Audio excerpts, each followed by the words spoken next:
But And we're going. but yeah, that's it felt, yeah, it was like Christmas, man. You know, because I also had like some time off when we were sort of like adjusting, and we weren't sure if we were gonna be like back in the office in a few days. You know, Hmm. I got into Rust for like 2 days, um, and that, do you know Rust? I don't think so. Rust is like it's an online survival game. So I don't know if you've played any survival games. Have you played Minecraft? No, I haven't even played Minecraft, Okay.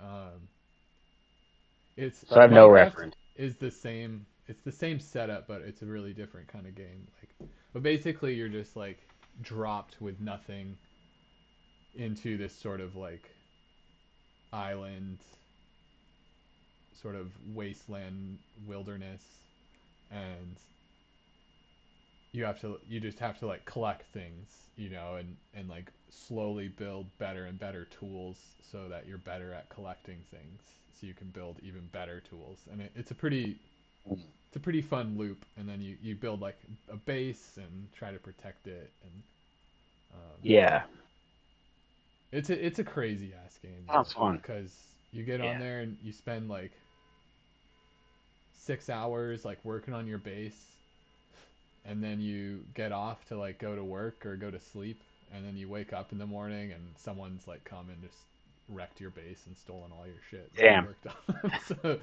So the problem is you're just incentivized to like never leave the game. Right.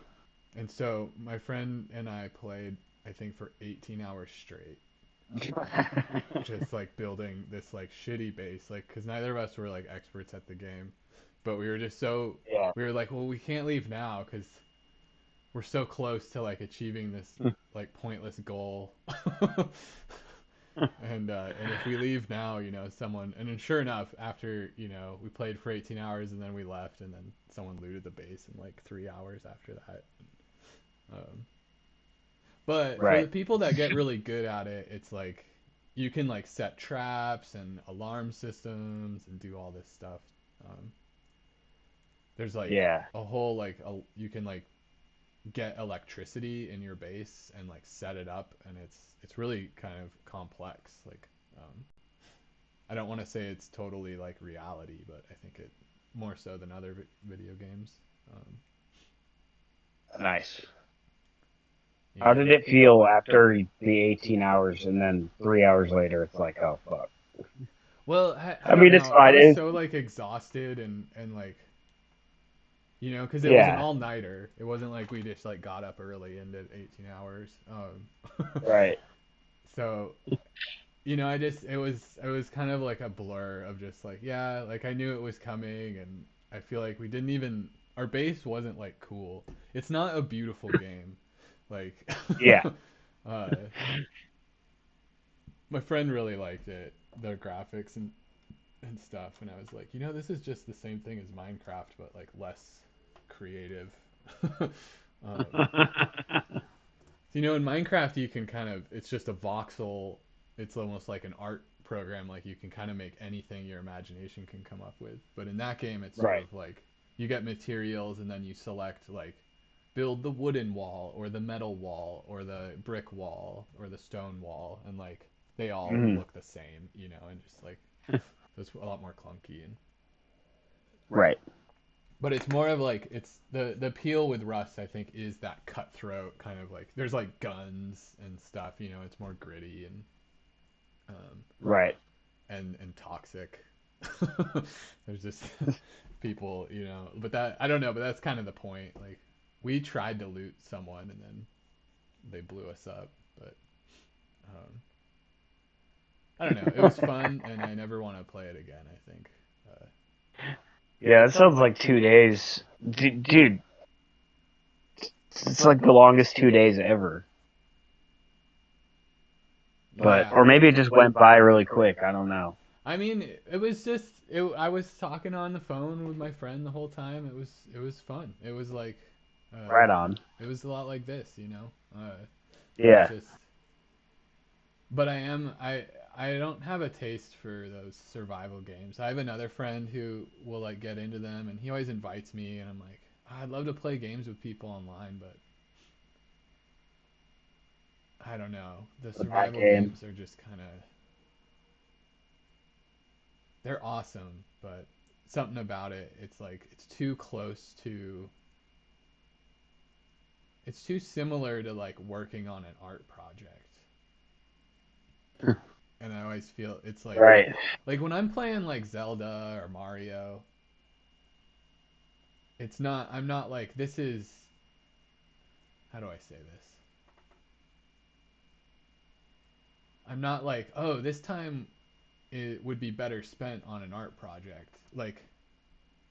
Right. You could say that. You could say that about anything, but they're not in the same category. Whereas like when I'm playing like a survival game where I'm like trying to build a house or like a base and collect all these materials and like make something cool looking, uh, Yeah. that has that crossover where I'm like, not only am I like not this is supposed to be like my relaxation time, but now I'm like doing like this Oh yeah, I know what you mean. fake Yeah. version of the art that I'm trying to do during my work time and like Right. it's too like ambiguously Too long. in between, you know, whereas like when it's time for Kaizo Mario, that's because it's not time for art. You know, it's not Right. time for work. It's time for Yeah. Kaizo Mario. It's time for a really intense, stimulating challenge. Yeah. But when it's yeah, anyway, um, Yeah. that's how I feel about those games. I mean, it's really cool though. Like I do enjoy sort of like lazy creative things. Like I have this game called Tiny Glade. I should show you this actually. This game's awesome.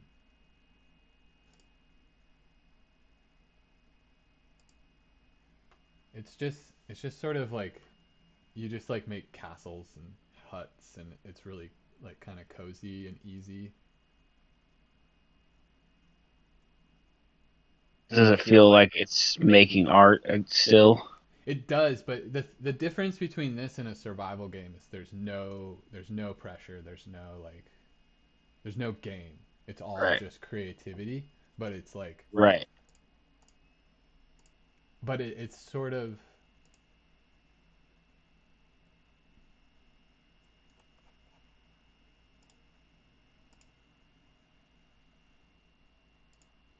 sort of it's so much easier than art, you know, than like drawing a picture is. Um, so it's kind of it's like a creative expression, but it's not exactly like challenging in the same way that most art is. Let me,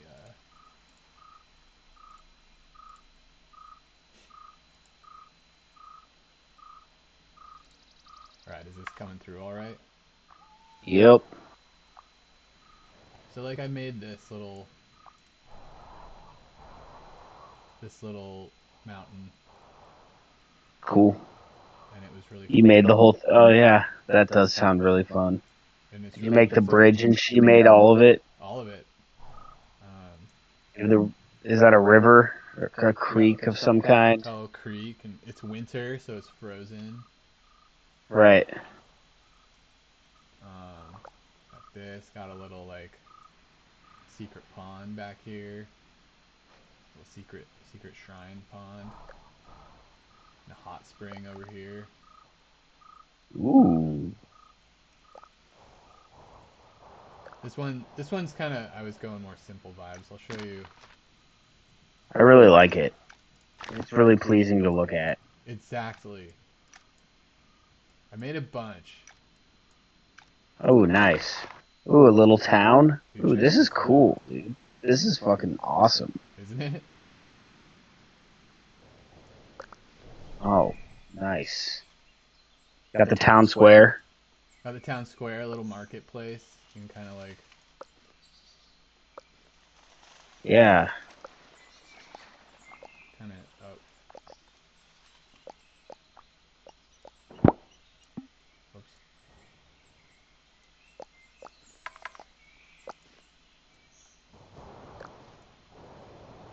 How far out can you expand into this prairie? Not see the dotted line. Oh. Oh yeah, yeah, That's yeah, it. yeah, It's just this box. So yeah. it's really like limited in what it can do in that way. Which isn't the worst thing. Isn't the worst thing in the world. That's kind of what makes it like easy, you know, Fit it because in. you Yeah. start getting like Right. too many possibilities, and then it just gets more and more like an actual drawing, like the blank page kind of deal. Right. So I don't know if you recognize it, but I based this on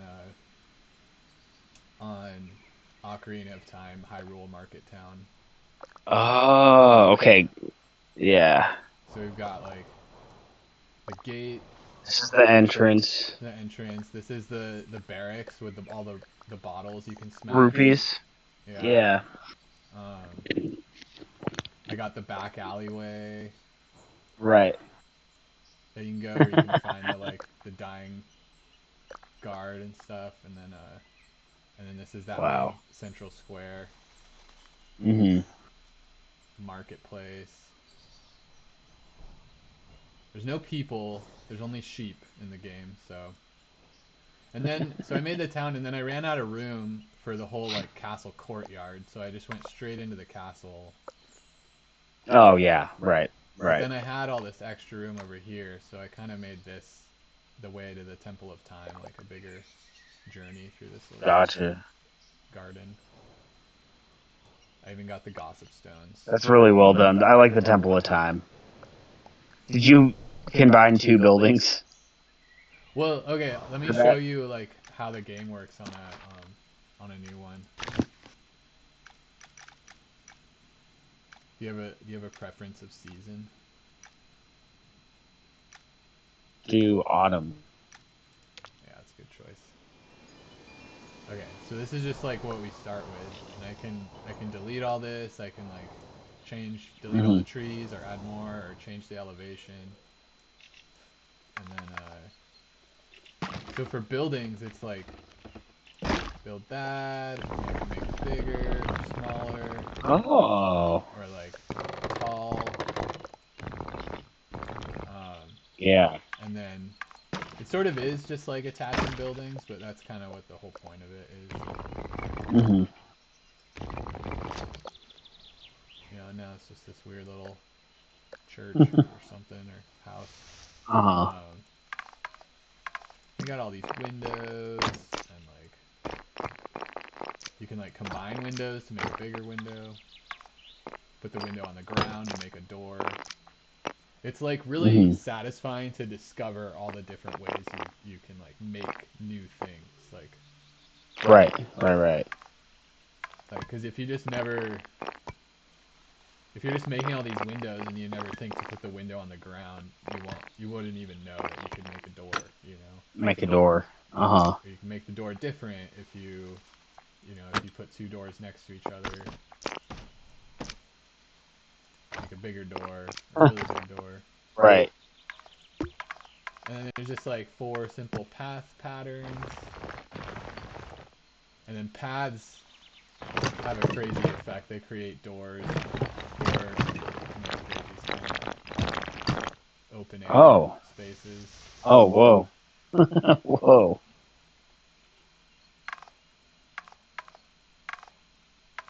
Yeah, see, it's like you can really get lost in this kind of A thing. lot you can. Hmm. For some reason, my favorite thing is to go to like make stuff from old video games. Um, I think you. I would think you need something to go off of, or else it'd be like, what am I making? yeah, I made some stuff on my own and I liked it. Like I made this, just just made this up myself. Nice. It's kind of a wonky. It's kind of cool. It's kind of cool. Yeah. I actually thought about like how you get to all the places. So there's some kind of stairs or something connecting everything. Nice. Let's see.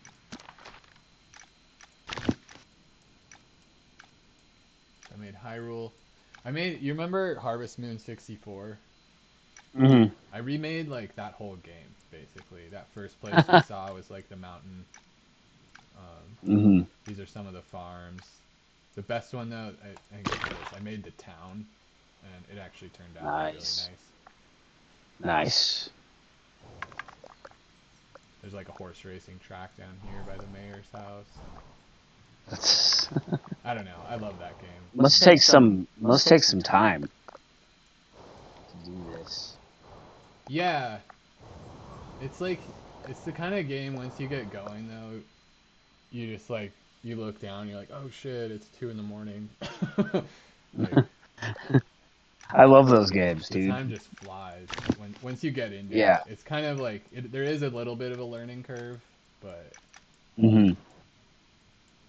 um, not that one kind of sucks. There's this other one. This this I just created from my mind. This is a functional maze. Yeah. Uh, so That's crazy. so you can Whoa. I forget how, but there's a way to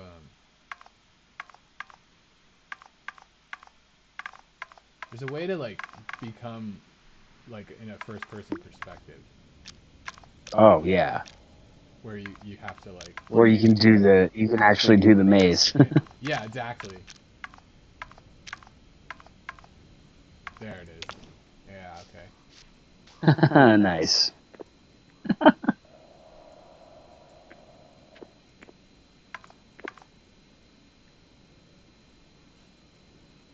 Yeah, you just put on some good music and the shit just Mhm. it's just fun.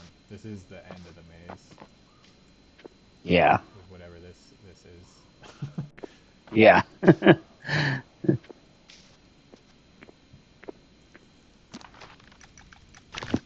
Let's see. That might have been it of all the stuff I want to show off.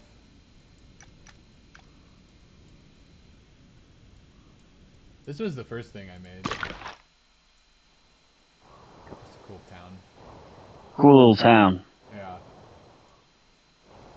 Nice. It's such a good stimulus for the imagination, because it's like Yeah. you can think of like all kinds of people like living in a place like this, Yeah.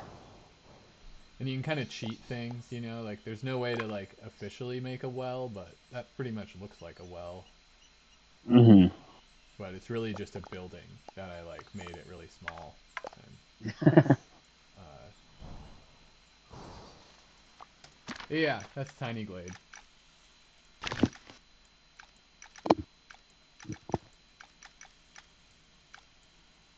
Oh. Oh.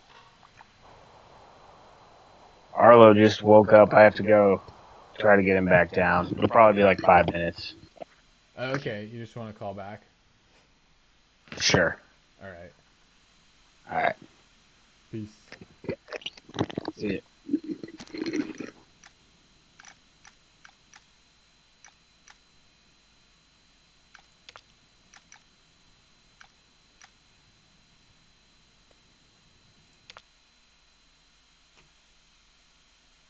Oh, is that wasn't even on. That wasn't even on.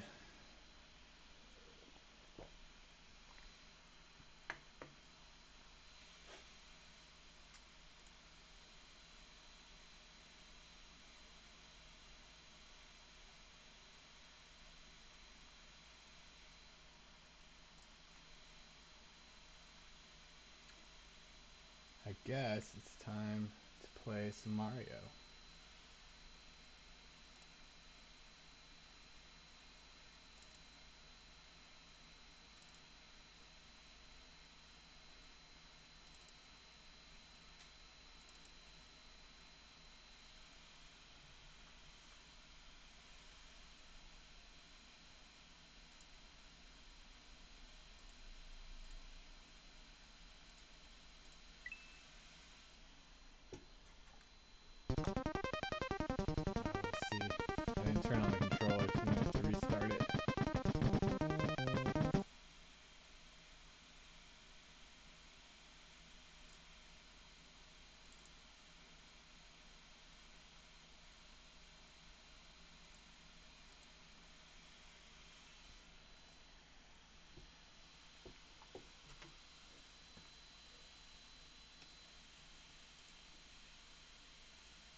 Wacky world.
Hello.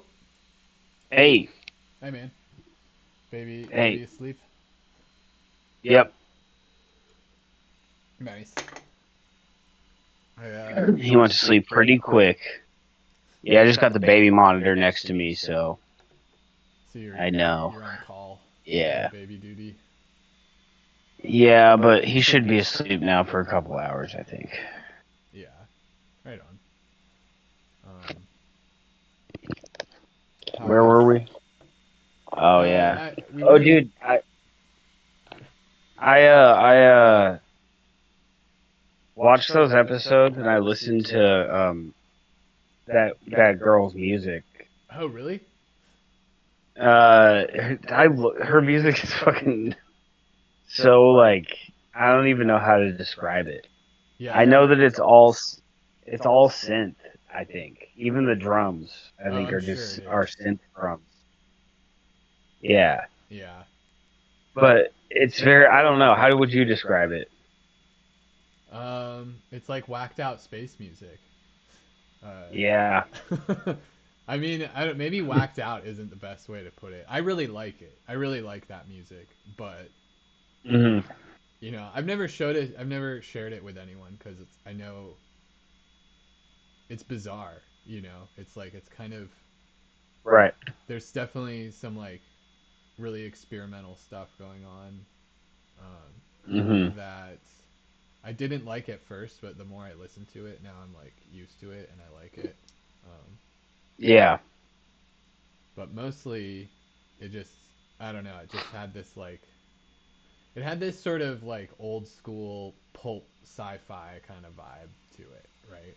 Hmm. Uh, like those old books from the 50s that are just like You. really weird, like comic book sci-fi stuff. Hmm.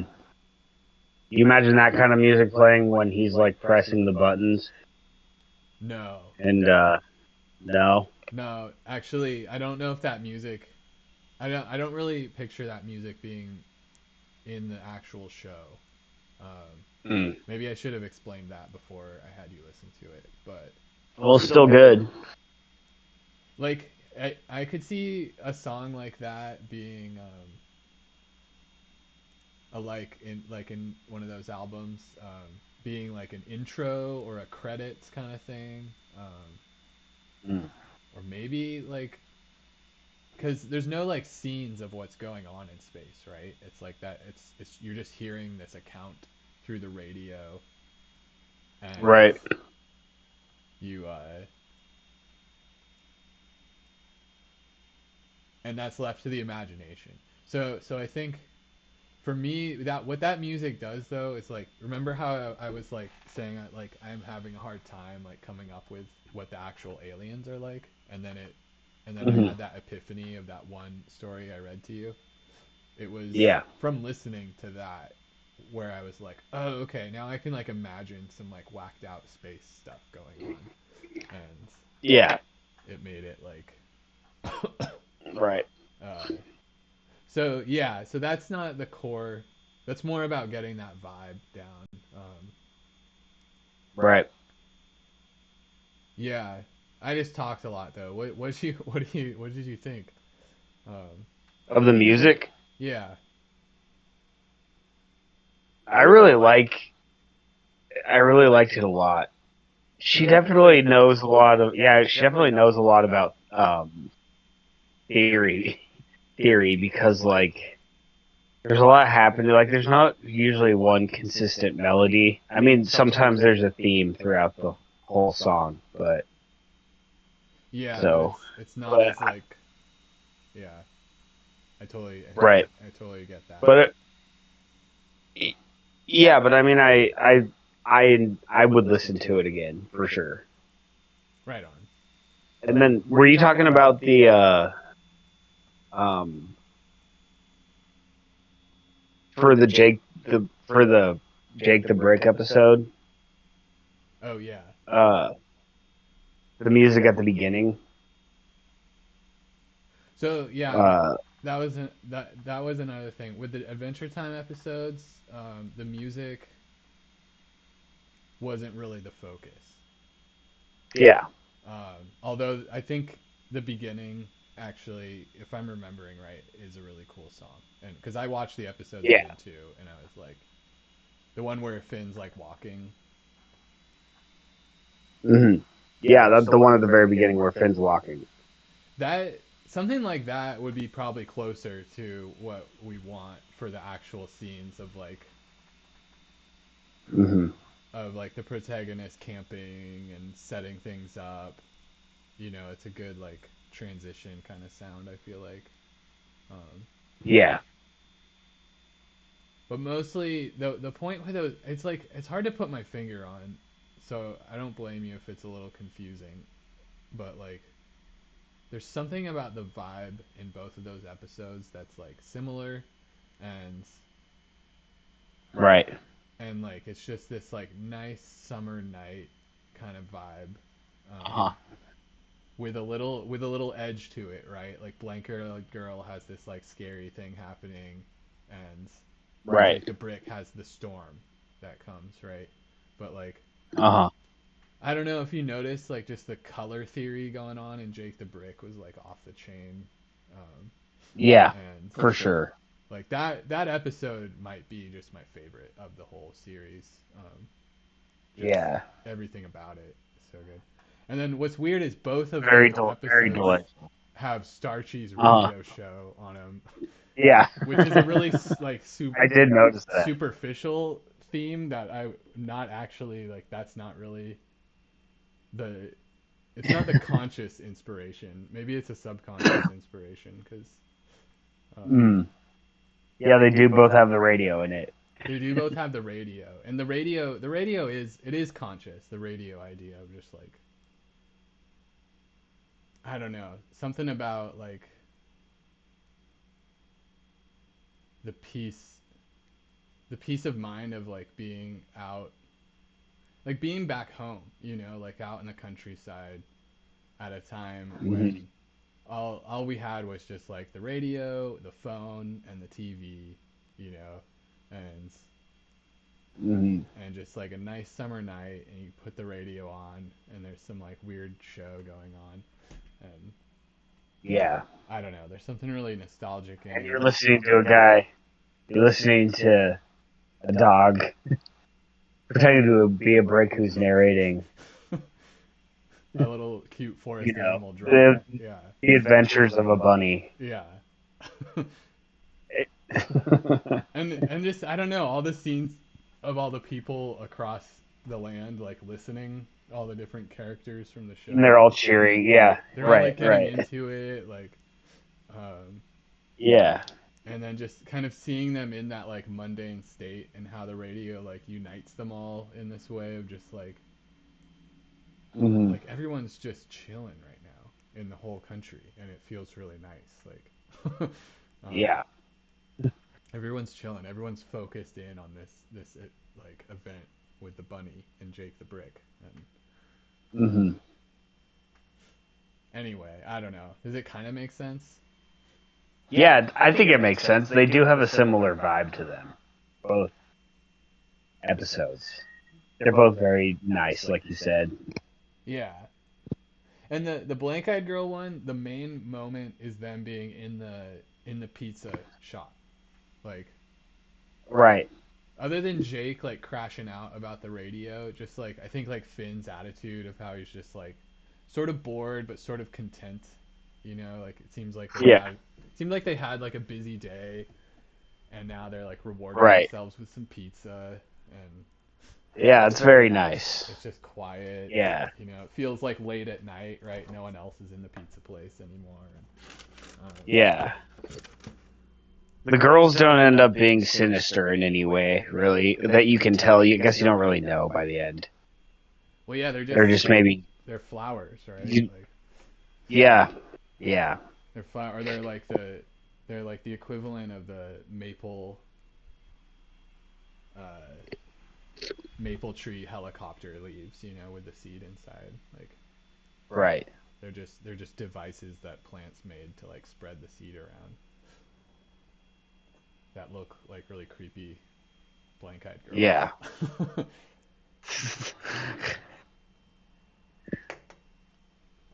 Yeah. Is that the vibe that you're going for this show? No, not that's the thing. It's the pizza sassies vibe. Like Gotcha. it's the Yeah. Uh-huh. yeah, focus with Blank Eyed Girl especially focus on that. It's like it's them Yeah. it's the radio in the background at Pizza Sassy's, kind of the late night solitude vibe, like the pizza Yeah. people are like quietly making pizza while Finn and Jake like enjoy a pizza Hmm. after a long days of hard work, and or like Jake the Brick. I feel Jake the Brick has like the vibe throughout the whole episode, whereas Blank Eyed Girl, Right. it's more just the beginning. I like the rest Yeah. of that episode, but it's just not. Uh-huh. I mean, it could. I think there should be not in the early stuff. Well, it could be in the early stuff, but there should be an episode where they get scared. Like they think something's like coming and is like on Earth with them. Hmm. But I don't want anything to come to Earth until at least season 2 or something. Like, and even then, I don't want it to be like a big deal. Right. Like, I don't want it to be. I want to keep the isolation aspect. I don't want it to be like, oh, everybody knows now, kind of thing. Right. But maybe there could be a visitor at some point, and it could be kind of creepy like that, like because that's a good like kind of point of tension in a story about isolation, right? It's like you're going camping Hmm. and you tell ghost stories, right? Like that's there's X Files did a really good job of like giving little nest eggs of like Mulder would discover something, but never he would never get that close. Maybe he did in the later seasons, but okay. I don't know. I never watched Yeah, the X Files, but I've always heard good things. it's pretty good sci-fi, you Yeah, know, it seems kind of slash horror fun. slash horror. Some of it is really campy, but some of it is really good. I And love even the the cheesy campy stuff. stuff is even the campy stuff is good. So Yeah, I can get into that for sure. yeah, It's on my list. the list is always long, and I never have enough time to really watch that much stuff. Yeah, right. I'm gonna. I'm rewatching some of the episodes of Next Generation so that I can give Deep Space Nine another try. I want to try to make it all the way through it. But you're sort of like you're trying to like warm yourself up to Star Trek with Yeah. with Well, some. I'm watching like the episode with like I just finished the one with Ensign Rowan that has Ensign Rowan in it. Uh, Oh, Ensign and Rowe. I don't think Ensign Rowe's in Deep Space Nine. Um, well, does she die in Next Generation? Does she die in Next Generation, or is she just a no, random Bajoran? I think she's just Bajoran, but it is a good chance to get to. Yeah, That's how the Bajorans get like introduced is through her, right? exactly. So yeah, that'll be good. Yeah, And then Ensign Rowe. because everyone is like pretty much everyone I've talked to, their favorite Star Trek is Deep Space Nine. Oh, So really? yeah, pretty much That's surprising. I everyone. thought everyone liked the Next Generation, and I don't know, man. I was the only Everyone I Deep know Space Nine guy. loves it. It So is like yeah, that especially I like the first season, but the first season is definitely weird, kind of in the same way that oh the first season of the Next Generation is, yeah, where it's like, what is this show about? Like, do I like this? And then, but if you just stick with it, it starts picking up, and it's like, oh shit. Um, right, yeah, nice. to me, it's the perfect balance between serialized and episodic, where like most of the episodes are episodic and can stand alone, but Hmm. there's like constantly reminders of like the background story. So like the tone of each season feels really different because they're at like a different stage of like the geopolitical conflict that takes place Right. like over the 7 seasons of that show. Um, Yeah. uh, but there's like and then as a lot of shows like that are, it's like as you get further in, there's like more serialized stuff, more like impactful things that kind of need to be taken in order. Um, Isn't it the main like one of the people on the ship is Bajoran and the other is what is it? Cardassian. Cardassian. It's like really complex. It's the I know they're in a space station. yeah. So the space station. So at the beginning of the show, or before the beginning of the show, it's a Cardassian space station, and it's Mm. above Bajor, the Bajoran planet. It's in orbit around Bajor because Bajor is like a colony. You know, it's occupied by the Cardassians, and it has Right. been for a long time. And the Cardassians are basically fascists, um, and they enslave the Bajorans. Mm-hmm. But right before the show starts, there's a revolution, and the Bajorans get the Cardassians out, but the space station's left behind. So they're like, we want to, we're gonna confiscate, we're gonna take this space station for ourselves, and Mm-hmm. but they're they're just a revolutionary government, or like a provisional government. So the Federation steps in to help them with it, uh, Ah. to help them refurbish the space station. And then in the first episode, the wormhole opens up and they move the space station to the wormhole, and that's where Ah. it sits for the rest of the series.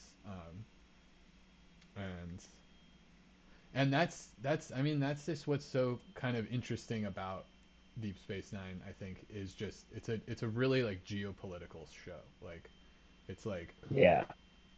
Bajor doesn't want to join the Federation. Or no, I think in the beginning the Federation isn't sure if they want to accept Bajor, and Bajor is just like, we need to get on our own Those. 2 feet, and they're not sure if they want to be part of the Federation. And there's kind of this Right. looming threat of like the Cardassians could come back, and they're always kind of like, there's this really conniving Cardassian character that's always like kind of fucking with them and stuff, Yeah. and then you have like the Ferengi are there doing business, and then the wormhole opens and you find all these aliens on the other side of the wormhole, and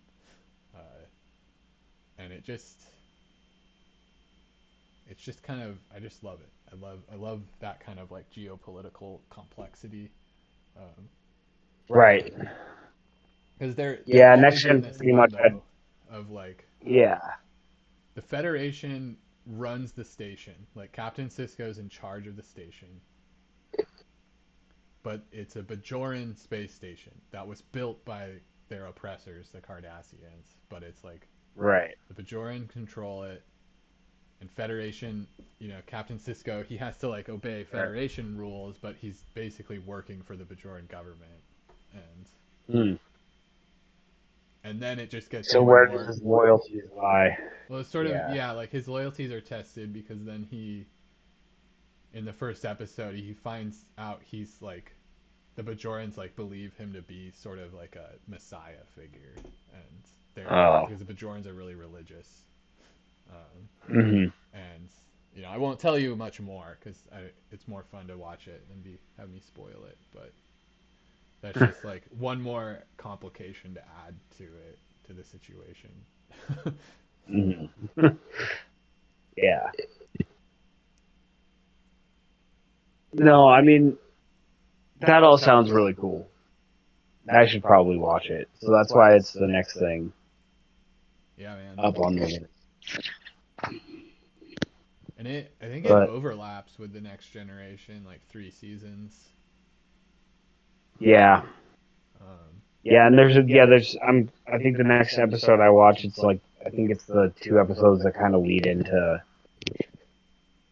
Deep Space Nine, maybe a Okay, little bit. yeah, because I think there's some Cardassians in the Next Generation as well, like the one that like tortures Picard and stuff. Mm-hmm. The Cardassians are really into torture. They're horrible, but they're really cool. Like Sounds. I love the way they're portrayed. How are they cool? How are they cool? They're cool. They're cool in like not in like I don't condone any of their bullshit, but Uh-huh. like they're a great. They're just a great like villain. Oh, In that they're really like I guess they're flushed out. Like, and then I think this is also what I really like about like the Bajorans and the Ferengi in that series, and even the Klingons. Like, I just feel like the other cultures of the Star Trek universe get flushed out like more than in any other show. Because gotcha. because most Star Trek shows are like a human, it's a Federation ship, so it's mostly humans traveling away, so they'll encounter these societies, and you get to know a few more than others, like Vulcans and Klingons and Hmm. stuff. But you're still always jumping to like the next random thing, right? And whereas Deep Space Nine, it's Right. like they're just in one place most of the show. It's just like they're at the wormhole, and so you just Hmm. really get to know the Cardassians. You really get to know the Bajorans, and the Cardassians are just utterly like duplicitous, and they're horrible, and there's something really fun about watching them just be like manipulative and like conniving, and Hmm. they look like lizards too. They think it's like they hit the symbolism on that, like it's just like, yeah, they're like fascist reptiles, and they act exactly as you'd think fascist reptiles would act. And Damn. but they also like at the same time it's Kind of Star Trek. badass. Yeah. It's badass in like, once again it's like it's not like I like It's horrible. stories about things that I don't think are good, right? Like, Right. if I'm saying that right, like I don't condone fascism, but I think it's interesting to watch a story with like interesting fascist characters, um, Yeah. as well as other, especially juxtaposed in this case to like the Federation, which is like post scarcity, sort of communist, and then the Bajorans, Hmm. which are like more they're religious above all else, and the Ferengi that are only concerned with profit. It's all they're all these like caricatures, different caricatures of like human kind of human like political systems, really. Uh, Right. and it's just watching them all kind of like thrown into this tangle. To me, there's something really interesting about that. Um, That dynamic. that dynamic, and I mean, Yeah. it's like it's Star Trek. So while the Cardassians are like fascist reptiles, they're not all bad, right? They're like they really humanize them at the same time, and you like get to know like good ones and stuff, and then ones that you want to think are good, and then they start saying like some fascist bullshit, and you're like, oh, I'm so disappointed. So I was starting to like Ah, that guy, but he's part of this other culture that believes in these things, and you have to like kind of that's bad. go on that journey with the characters you identify with, who are like trying to determine like, okay, can we trust this guy, or is he just lying to us like everyone else in his species does? Ah. um, but there are some like genuinely good ones. They're not. It's not just like a racist kind of thing. It's like there's like Sure. Sure. There are some who don't like fascism, yeah. or they do like fascism, but they're otherwise a good person. I don't know. I don't know how that works, but that I mean, I guess it could work, but like I think no. There's some of them. There's some of them where they don't necessarily explore their political leanings. I guess like there's this one episode where Right. like I don't want to spoil anything, but there's this one episode with a really sweet old man, Ah. uh, and he's cool. I don't think he does anything fucked up or says anything fucked up. Um, and then there's a like an Yeah. exiled one that lives on the space station, Garrick, and he's just a barrel of laughs. He's fun. I mean, he's not Yeah. he's not really a barrel of laughs, but he's just a really like interesting character, but not like a good guy necessarily, but maybe not a bad guy either. He's complicated, Hmm. um, Yeah. and like Do you like the Ferengi episodes? those are some of my favorites too. I love the Ferengi. Yeah. They're yeah, I mean they're kind of like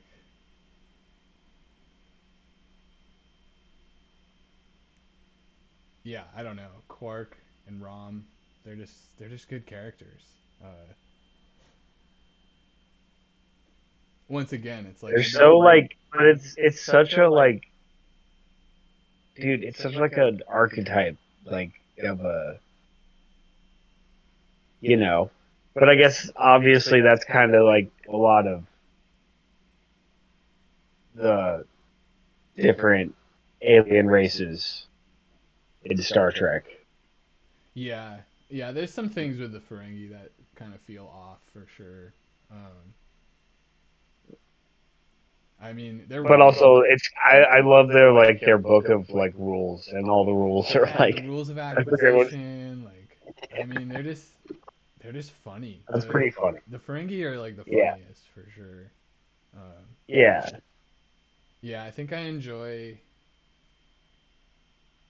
I just think I enjoy like, and this goes for like all the main factions of Deep Space Nine. It's like what I was saying earlier. Just they're sort of like these extreme representations of different like human archetypes, right? And the Ferengi are just capitalists, and Right. are they not? Yeah, they're Yeah, capitalists. they are. They're sort of They're cutthroat. capitalists, but they're Fucking. like,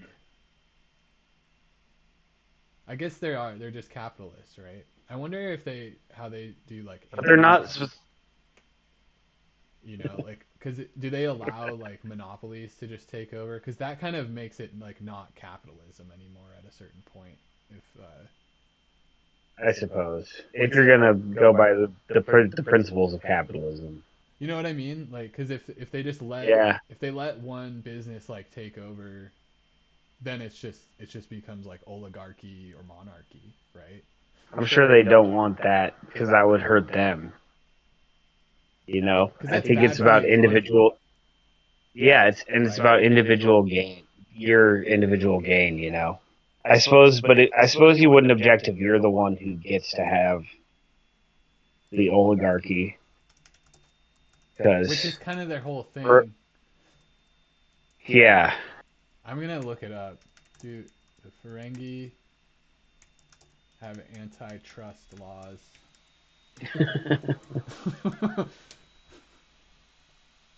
I mean, maybe no one thought about this. we must know. There's got to be someone who's thought about that before. So here's a Reddit post. The Ferengi must actually have strong antitrust laws to prevent monopolies, otherwise only a few of them would own everything by now and there wouldn't be any private business, like the way they're heading. Right. This is kind of what I would think. Yeah, I mean that makes sense. Let's see what That's logical. let's see what people had to say. Large corporations can't exist there as everyone screws over everyone else at the first opportunity. So only small Oh, interesting alliances point. can work well. Interesting point. Even Rom stole from the Grand Negus when he was giving charity away.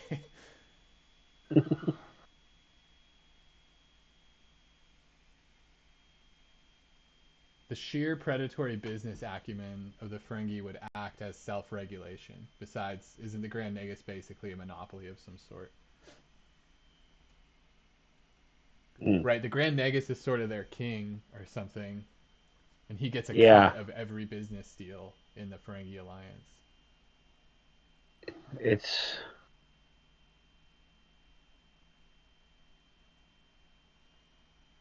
so they all have to pay him a tax. Here's a good So he's a king. Yeah. Well, okay. Yeah, he's like a king, but if you watch the show, it seems like the Ferengi society has a lot more churn or downward social mobility than other societies. In both TNG and DS9, you see a wealthy diamond who loses his fortune to get revenge. High official loses his job. The Grand Nagus gets deposed. Even Quark's moon-owning cousin loses everything. Mm. Personally, I believe Ferengi businessmen take a lot more risk than usual in capitalism. The guy who owned Sluggo Cola had a near monopoly, yet still risked his whole business just to support female rights to increase his profits even more. Right. So it's just their greed Short overcomes. term. Yeah. So they don't need antitrust laws because their greed is a destabilizing force. So nothing monopolies Right. like don't have like long enough lifespans to like That's probably hurt what it hurt the is. economy essentially. They They have a pride really themselves good thing. against scamming or stealing from other Right. businesses. They have a really good thing going, and then they start selling snake oil or something, and or I don't know. Exactly, exactly. That's the idea. That's genius. Yeah. Did you know the Medical Lake, Washington, was founded? I mean, like first white people who were there was a guy who basically sold snake oil. He got water from the lake and just Said it sold was it. He healing. said it had, but yeah. And is that So how it got the name? But did the indigenous say that first? I think so. Okay, because But I thought I he yeah, I capitalized think on they it. did. Yeah, he capitalized on it. I'm pretty sure. They believe the lake waters to be healing, and he's like, all right, Yeah, I'm gonna sell that shit. yeah. I've never been to Medical Lake. I've been to so many lakes around there from like when I lived with my dad and stuff. But There's a little park there, and you can like go. It's a pretty small lake though. is it good swimming? You think? But I want to swim in the healing yeah, waters. it's real. Yeah, it's real good swimming. Okay. Yeah. I mean, there's a swim area, but you can also just swim anywhere in the lake. And there's not a lot of like vegetation or anything. It's a pretty clear lake. Okay. Nice. So yeah, yeah. Swim in the healing lake Yeah, I want to swim in some healing waters. Is it alkaline? Is it one of for those, sure. or was it just sort of the cultural belief? I'm not too sure about that. I really don't know. I just I have a friend who lives in Medical Lake, and he told me the story of the town from his point of view. You know. It is characterized as an alkali lake. Okay. So there's a handful of those in Washington where it's like the water's Oh. alkaline, so it I think it is kind of good for your skin. Oh, okay. Maybe it Um, wasn't completely snake oil though then, but maybe I mean if he was saying like it cures cancer or something. maybe I don't know. Yeah, I had a friend that like spent like $2,000 on a water alkalinizing water filter, and that seemed like some snake Mhm. oil pyramid scheme fuckery. Yeah. I mean, it worked. It actually alkalinized the water, and Yeah. whenever I drank it, it gave me a sore throat. So I was like, I don't think this stuff's the best for you to drink, um, but it was kind of cool because you could set it lower. So I would go like just slightly alkaline instead of like I think 9.5 was the one he always put it at. Hmm.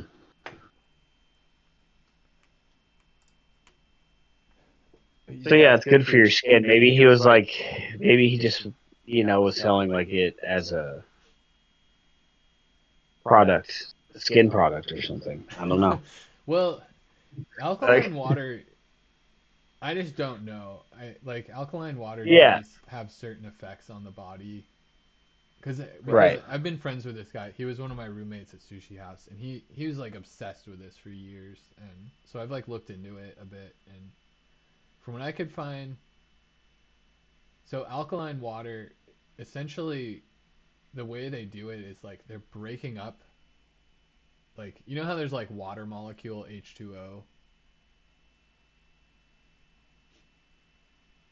There's like, and that means there's like two hydrogen and one oxygen. And yeah. Yeah. So that's just a ratio. And in reality, like a water molecule can be like H 2 million O 1. Well, maybe not million, but like H 2000 O 1000. You know what I mean? Yeah. So And that's still water. it's still water. It's just that ratio of Oh, like 2 to 1, right? right. Um, and and most water is like that. It's like these big macro clusters of water, and they as they bump into each other and stuff, they fall apart and then they recombine. Like water has like a sort of Uh-huh. clumping quality molecularly, and uh, Right. and so what happens is like flowing water, these things get sort of broken up. But then what's going on with the alkalinizer is it's like rapidly rotating the water in like different directions. And then I think it Yeah. actually adds some like chemicals to it as well. Um, and all right, I don't actually know exactly how it works, but I know that there are chemicals involved that he had to replace, and that it rotates the water.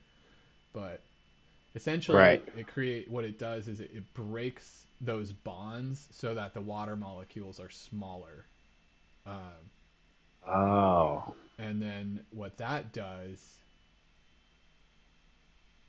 is it means that the water like absorbs more intensely. So Hmm. so for instance, like your when you drink water, like your mouth and your throat actually start to immediately absorb some of it. You know, most of it you just swallow and it goes down into your stomach. And then Hmm. your stomach doesn't usually absorb water. Like it has like a thick lining. And Right. but like another this is how a chemist student was explaining it to me when I was first learning about this stuff was there's a another substance, alcohol, which has really small molecules that absorb greatly through the tissues of your mouth and throat and can even absorb through the stomach lining. Hmm. And it's still at a slow rate, right? And it's it's not really until the alcohol like hits the like past the stomach and really starts to get into the bloodstream. Yeah. And so essentially, what happens with the alkaline water is that water's normal absorption is like highly increased and maybe not as much as alcohol, but it starts to move in that direction. And Hmm. uh, what this does is it's good for hydration. You know, you absorb the water faster, so it's like a more efficient hydration. But it also like Hmm. intensifies other things. So when when my friend first got it, he was drinking a lot, and they were really excited because if you combined it with alcohol, you got drunk like faster and harder.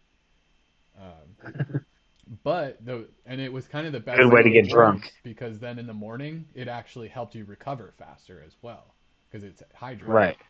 Um, Yeah. so it has this like beneficial effect that I think is pretty noticeable when you're drinking, where it like Hmm. makes the drunk like more fun, but you're also hydrating, so you're like less likely to get headaches and your hangovers won't be as bad. Um, Yeah. and even to the point where it's like other forms of medication, like you have to be careful about your dosage and combining it with that and stuff because the dosages are based on absorbing with normal water, whereas this like really Hmm. speeds up that process, so it can actually, maybe potentially be a little bit dangerous in that way. Yeah. But what that means like in the long term and like should does that mean we should be drinking it? I don't know. It gave me a sore throat, so I kind of think it's not. I think 9.5 is too strong. Maybe 8 or 7.5 is super good. I don't know, but uh, Yeah. that's that's my understanding of it. It has like a real physical effect, but it's not really well understood, like what that effect is on the body, um, Right. and whether it's like a good thing or a bad thing. Anyway, man, I feel Yeah. I'm jibber jabbering. It, it's it contains minerals like calcium, potassium, and magnesium. Yes, high pH water. Okay, I mean those are great things to have. Is that just is that like the lake water or like the water filter? Do you know? It's just what AI told me when I just Googled it. Oh, just alkaline water. Yeah. That yeah, Health that effects.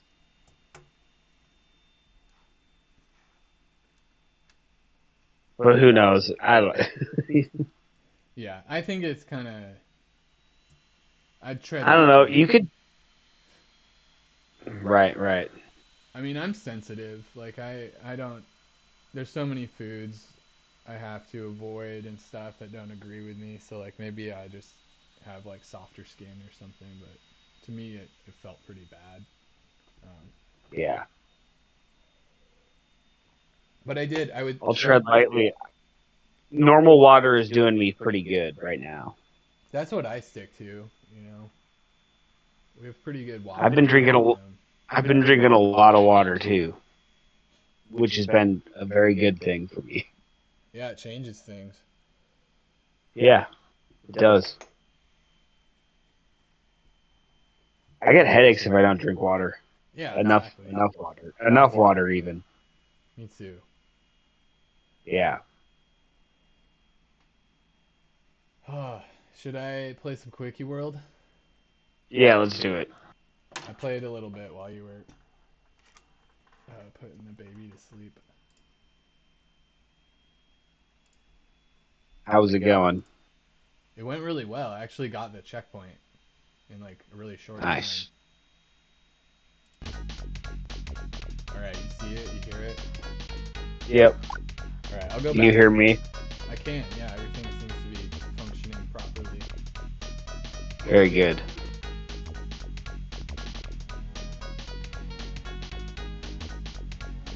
Okay, I'll restart so you can see the beginning of the level. It's pretty fun. Okay. I love the background in this. Very good. Wait. Oh, I guess. Start. Oh, you're at the checkpoint. If you're at the checkpoint, you're at the checkpoint. I guess I am until I beat it. Oh wait, I know what I can do. Restart. Yeah. Yeah. This should work. It's gonna start you at the checkpoint. I didn't save, so it should be fine. Yeah. Oh.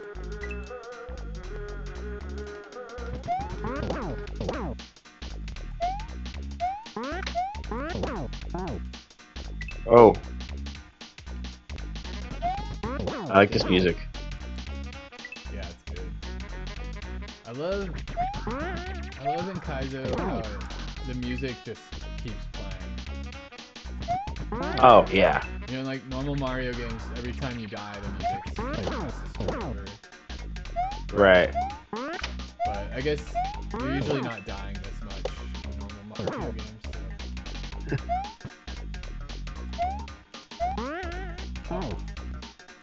Ooh, almost. This part's fun. It's pretty easy. It's probably one of It the looks easiest pretty fun. sections of the game.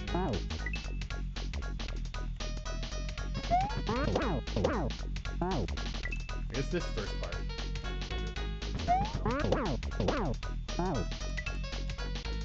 You get that jump right.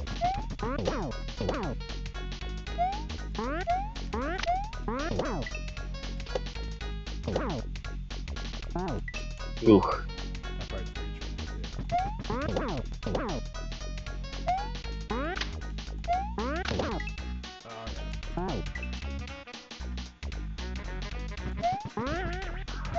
Oh, what?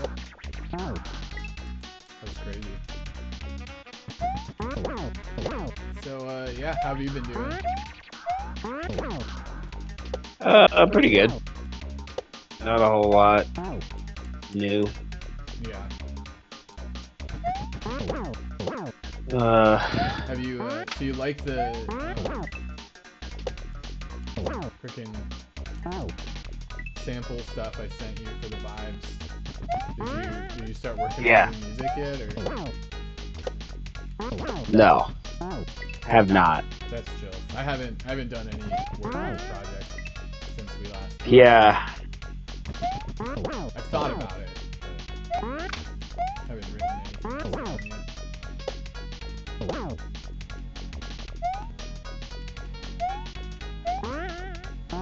Hard to know where to start, you know? Yeah, I'd let it, like, I wouldn't force it, you know, just let it see if the inspiration strikes, then hell yeah. If it's not really a big deal. Yeah. Oh, damn.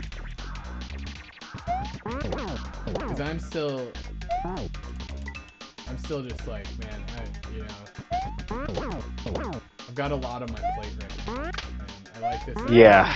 but I'd have to sacrifice some stuff. Right. But it would be really fun because it would involve like traveling and Yeah. just making weird shit, learning how to film. Yeah, it can't be that. It can't be too hard. Oh,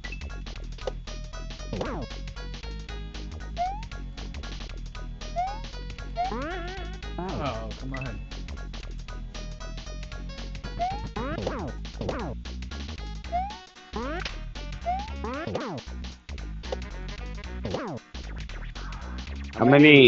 How long do you anticipate an episode lasting? Like 10 minutes? Or like 10 a to half 20. hour? 10 to 20 is my Yeah. goal. I think some 10-minute ones, some 20-minute, in between, some 15.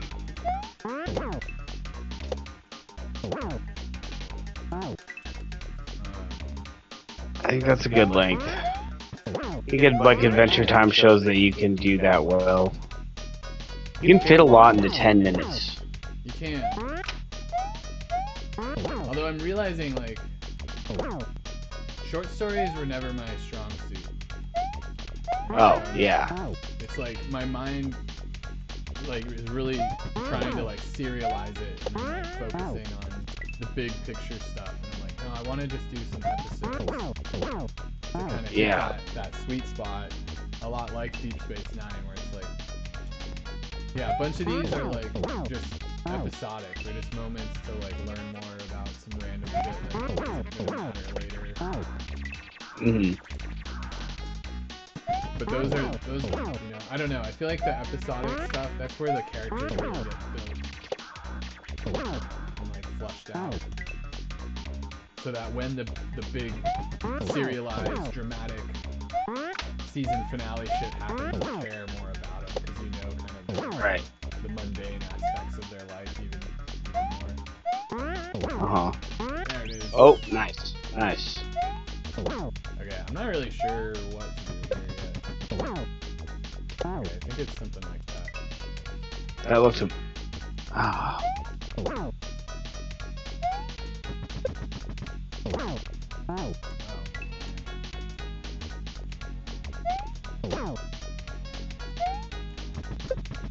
Like, I'm not quite sure exactly what to do here, and then you figure it out immediately. I was trying a little bit before. Okay, what? Oh. Hey, I got hit this. Ah!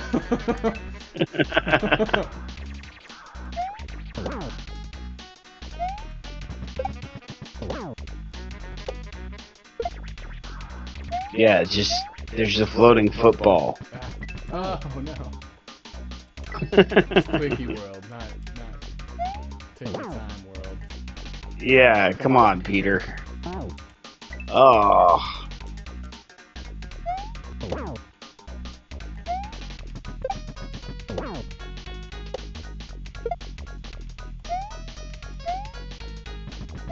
Oh, okay.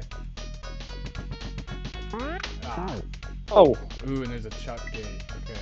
Those I did a chuck gate and learned a kaja. Those are pretty hard.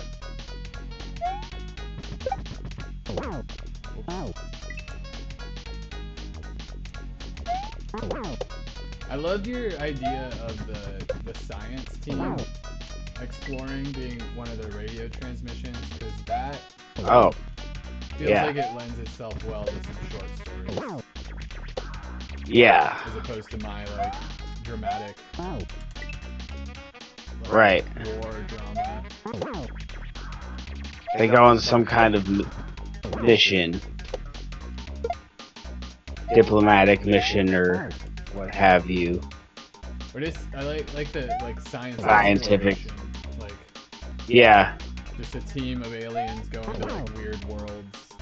You know, very Right. more TNG, less less Deep Space Nine.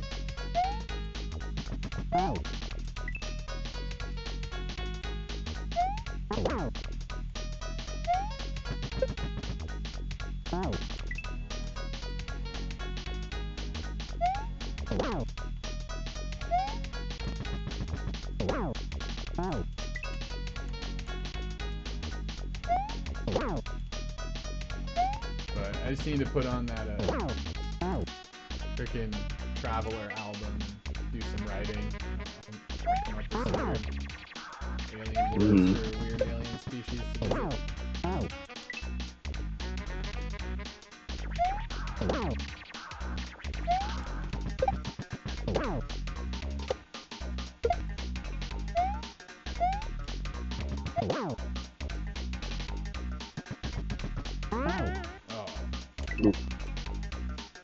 Pretty close.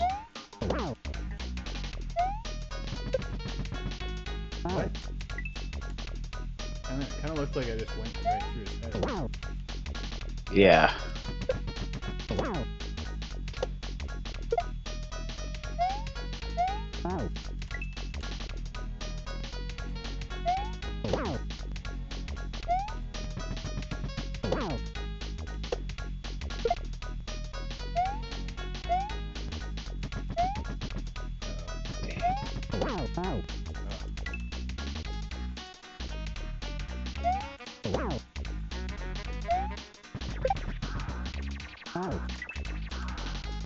Kid, are you really awake again? God damn it. Arlo's up.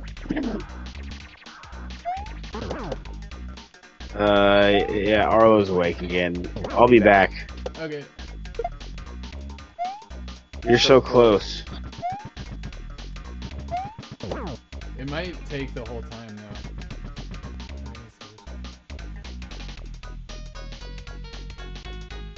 Oh, come on, man.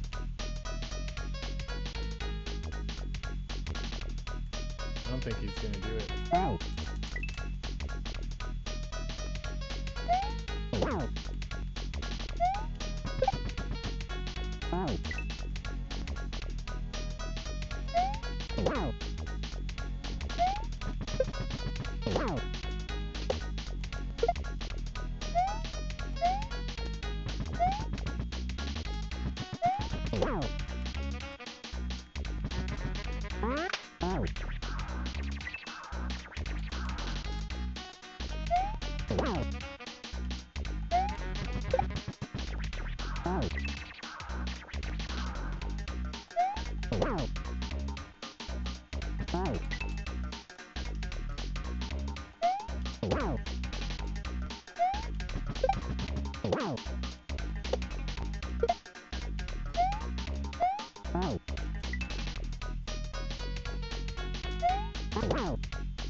Hello?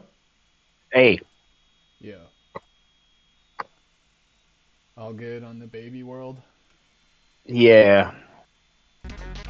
Just need a little more food. Oh,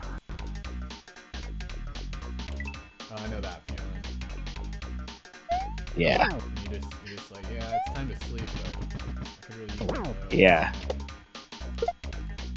Thing is, sometimes he doesn't even want the food. It's like a comfort bottle. He wants just to know it's there. Yeah. Which That I makes can sense. feel that too. Yeah. I don't think I felt that in a long time. Yeah. Like, I just get up in the night Just and like I'll look in the cupboards. Like, okay, there's food for later. I don't know, maybe I good. unconsciously do that There's all the ham in time. here. How did I used to do this? Yeah.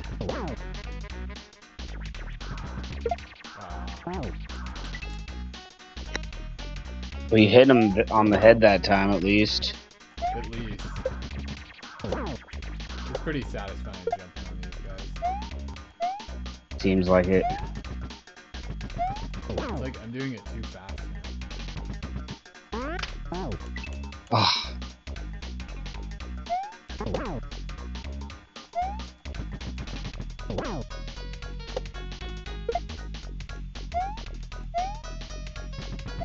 There we go. nice. Oh, So close. so close yet so far. The Chuck gate. My confidence isn't high with the Chuck gate. You've done it before, haven't you? I've done Chuck gates before, but only a couple times. I mean, they're rhythmic. I just don't understand them. They're rhythmic. Like, the Chuck jumps when you jump, so you have to, like, make it jump. And then run under it. Oh. There's a rhythm to it.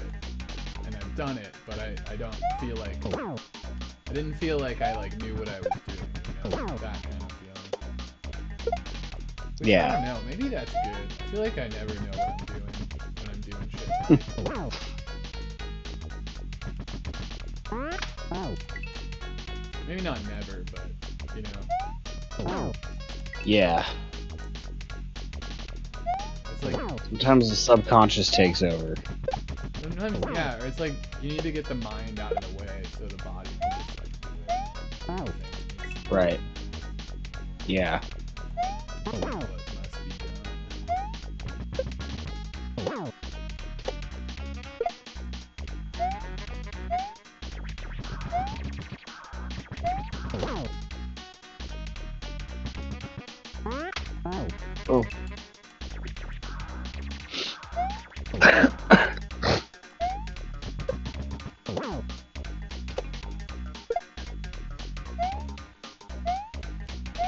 Oh. Can't get caught up in that pit, in the ball pit.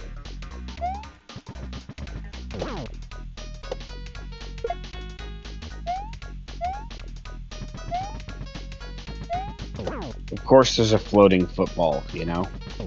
Why wouldn't there be? Oh, nice. Oh, no. Okay. He jumps. If you jump while his hands are on the ground, then he jumps. Oh. Or is it while they're up in the air? Seems like it's when they're on the ground. That's ridiculous.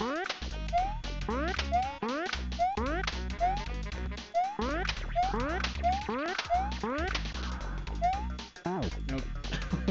Thought I had And you it. just ran right into him.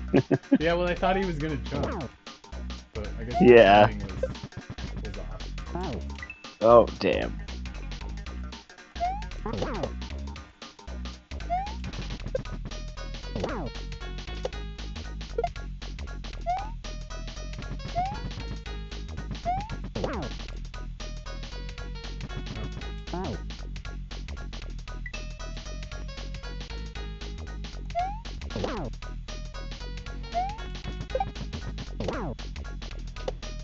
You can't, because you probably don't have time to jump and then run under him. Well, that's But I kind guess of how that's you what you gotta have to do. Yeah. And it's possible. It just has to be like perfectly timed.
I drove around like the Latah Creek area today. Dude, that creek is so polluted and disgusting. It's just brown, dude. It's always But brown. yeah. Yeah. It's just And that's from like the cow shit and all of the erosion from all the farms and all the what have you. it's been raining a lot lately. Yeah. It has. I'm assuming, it probably rains more here, but it seems like usually the weather's pretty similar. Like when it rains here, it rains in Spokane. Mm-hmm.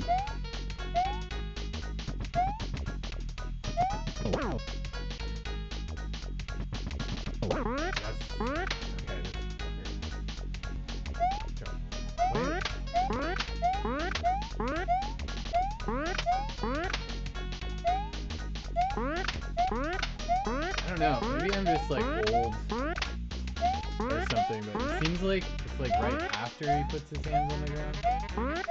Maybe. Okay. It's really hard to tell.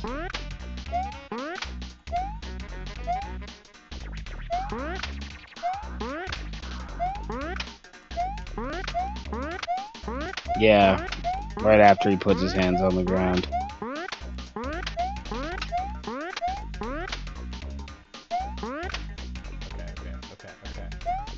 Nope. Damn it. What? Why are okay? Yes. Oh, It's as simple as that. yeah. Yes, the chuck gate. Ah, the chuck Oh, gate. it's so what a mind fuck the Chuck Gate is. It is for me. It's like the You did first. it. It's like the first or second level in Learn to Kaizo.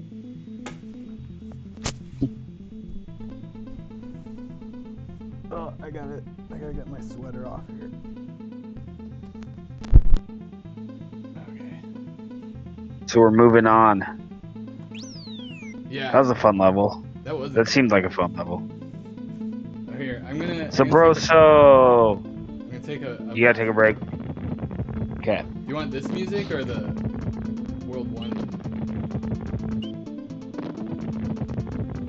Go back to World 1. Yeah, good choice. All right, I'll be right back.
Hello. Hello? Hello. Here, I'm just gonna. I'm gonna Da, get a da, little da, da, tea. da, da, da. I need some tea. I Soothe get some my tea going. freaking body. Oh, I just got hot. I hope I don't have a fever. I hope I That just. sucked. I thought it was just the thrill of victory, but I'm realizing that I'm still a little hot, a little flushed in the cheeks. But we'll Oh, see. man. This tea will set me right. This tea will set you free. Yeah, in a way, tea is freedom. Yeah, explain. I wasn't planning on explaining that one. Yeah, because I just kind of said words, you know, I because it can. I can make rhymed. something up on the spot. I could not. I mean, For why how yeah, I tea couldn't. is freedom? Yeah, nah. Is tea? You know, there's this. Fuck. Maybe I can't on the Yeah, no. spot. No, there's. I don't. There's. Tea's good. I mean, I really like. I very much enjoy tea, especially like a black tea that is maybe like a blackberry flavor or a mango flavor. Oh yeah. I'm a big fan of. That sounds I like. Yeah, it's good.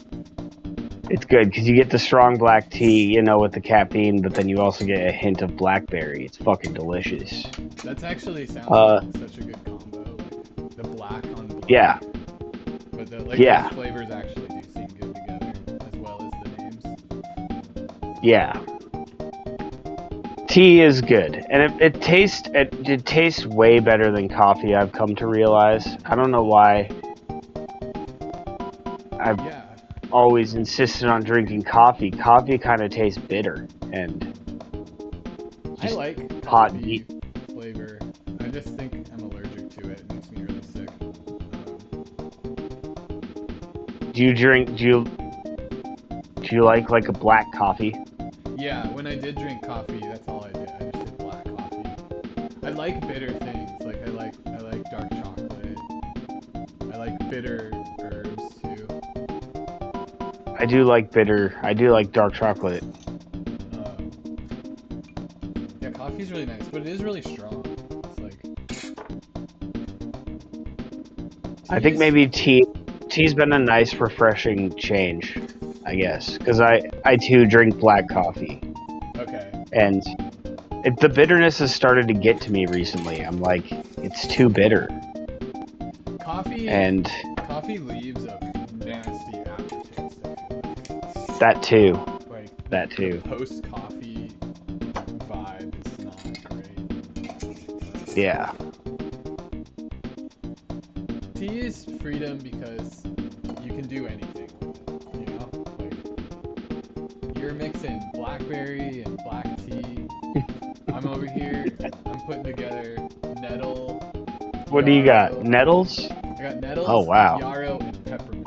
It's like the perfect like Whoa. triad of don't feel so sick anymore, which is Yeah. what I'm free to do as long as Yeah. I don't feel so sick anymore.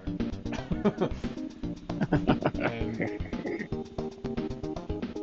and that's why tea equals freedom because we're free to drink the tea we like. And if you're not free to drink tea, are you really free at all? No, I think you could still have a large area swath of freedom without needing to drink tea. But Yeah. you did kind of convince me. Yeah, well think on that. Dude, I'm gonna go into court and be like, tea is freedom.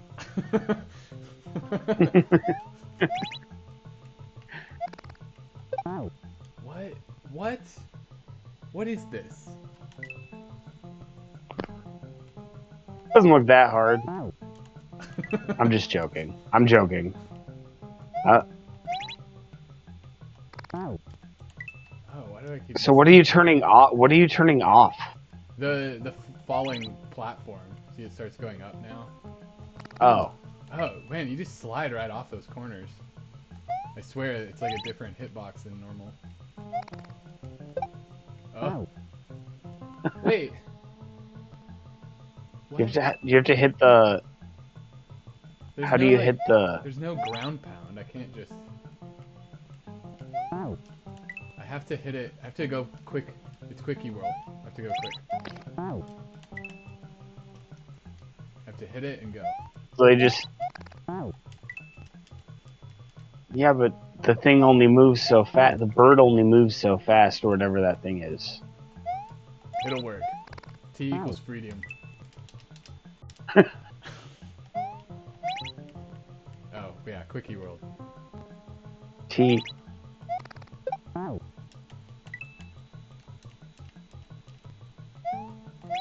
Just remember that nettle, yarrow. What was the last ingredient? Peppermint. It's on the thing. Peppermint tea. It'll be my reward because I'm gonna finish this and before the tea's ready. Nice. I don't know about that actually. No, you're gonna do it. Tea is freedom. Oh yeah, tea is freedom.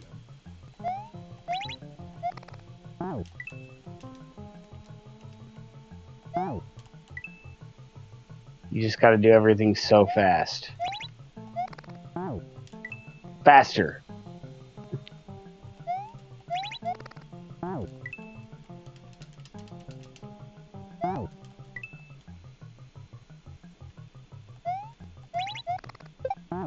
Oh, okay. So that's like a little too almost. fast. Yeah.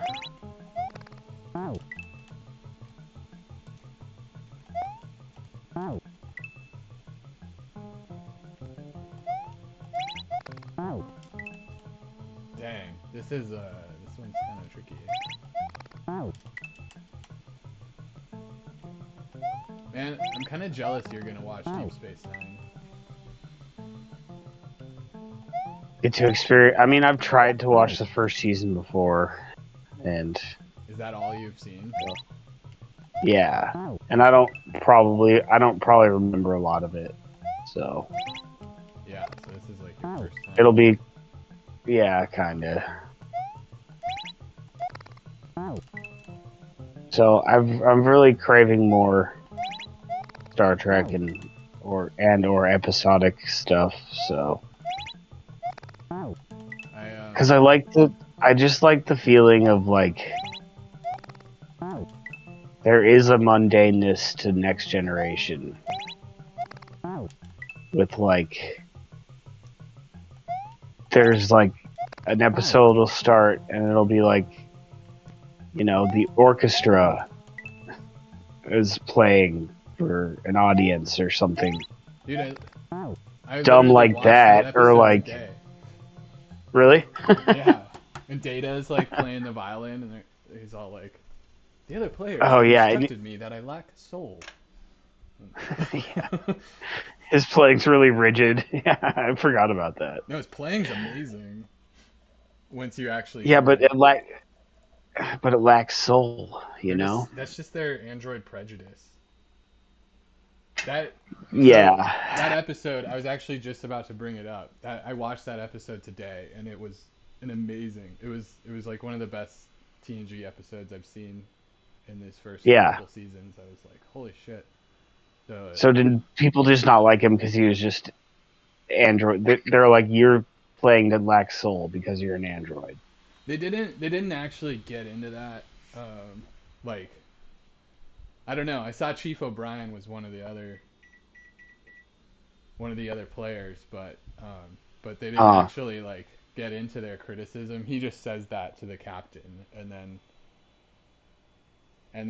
then the whole episode is based, or not the whole episode, but Data's subplot is all based around that idea of like him being forced into a really interesting situation where he has to think creatively and like about right. how to persuade people rather, so like his rational arguments like aren't working. He has to get these Yeah. colonists to leave a planet because they're all about to get killed, Oh yeah. but they're really like stubborn. I don't know what to do. Okay, I guess that was You had it. like, that was the right idea, right? Yeah. Oh. Almost. I was wondering if they just put that block there to just fake you out. But Well, no, I came and hit it. Yeah, yeah, it has a purpose. that's part of the Kaizo design philosophy. Is that everything on the screen has a purpose. Gotcha. There's no there's no power ups just for the heck of it, just to make things easy.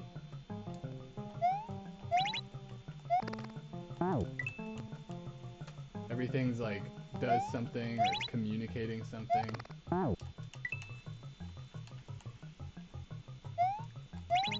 But man, yeah, that episode was really good. It was like these colonists have to get off this planet that this like alien race is about to kill them all, and there's like a treaty with the Federation. I don't know. I can't do it Oh, justice. I think I remember it. They're like this non-humanoid species that looks down on humans as like a lower life form. Right. But there's a treaty that they're respecting, but according to the treaty, they can just kill all these colonists because the planet technically belongs to them. And so you have like them up in space dealing with these aliens and trying to like figure out how to manipulate or how to persuade them into giving them more time to get the colonists off. Mm-hmm. Spin jump. And then, meanwhile, Data's down on the planet trying to convince the people to leave. Evacuate. Yeah, because there's no hope, and the treaty is like, you know, the Federation isn't going to go to war. Right. Because, yeah. Right. But the people are all Not with the attached, treaty in place. you know. It's good. It's like, it's really... What? Oh, I know what happened. They can still kill you even if you can't see them, the piranha plants.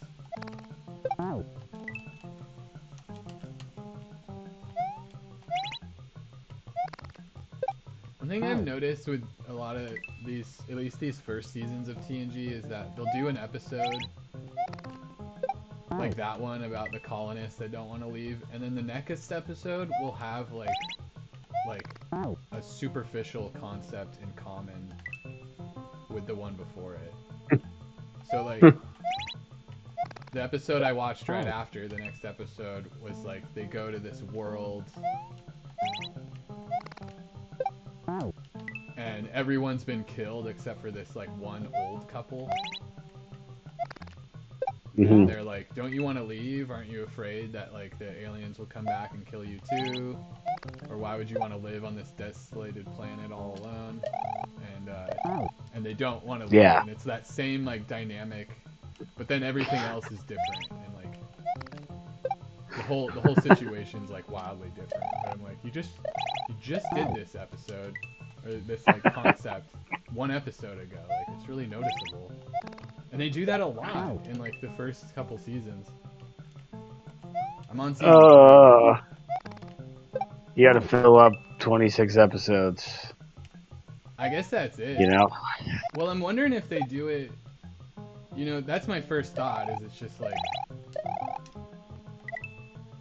it's just easier, or like part of that like rush. I don't know why you wouldn't spread them out a bit, though. But yeah, why not do you know, like put like 2 or 3 episodes in between. But I almost wonder if they do it on purpose to make like because the first episode wasn't really a mystery so much. It was like a problem to solve, and I guess there's always some mystery in like, oh, you know, are they gonna pull it off or how's it gonna play out? But the episode right after was a mystery where they're just like, we don't know what the fuck's going on like the whole time. Yeah. And I think by having that thing where it's like we're repeating something from the last episode, it just throws you off because the last episode has nothing to do with it. But now you're like thinking, you're like, oh, is this? You're like remembering those colonists, and you're like, okay, this is like the same kind of dynamic. Yeah. But then the actual, I mean, you've seen TNG, right? So I'm not spoiling it if I tell you what happens. No. Yeah. The actual thing is that he's like, the dude's like a god being that was trying to just hide among the humans and live a normal life, and then these aliens came and killed everyone. Mm-hmm. And he just was super guilty because he went ape shit and killed all the aliens like genocidal maniac. So it was kind of like way different vibe in the end. It's kind of wild. It's kind of a wild place to go with it, but kind of like, interesting. Holy shit. I did not think that was what happened. Even the bad TNG episodes, I'm like, sometimes I'm like, what the fuck did I just watch? I mean, I thought it was a good episode. Yeah. You know, I mean, that being, it's like, I want to learn more about this, like, immortal, godlike being that can just create reality, and, like, why he got so attached to, like, this human woman that he was willing to freaking annihilate an entire species. Yeah. There's a pretty good line at the end where Jean-Luc Picard is just like, he's like, your crimes are like just so like beyond us. Like we have no laws to like condemn you with, you know. Right. And I don't know. I'm not doing it justice at all. That's crazy. But it's like this Yeah. kind of powerful, really sad moment. Yeah.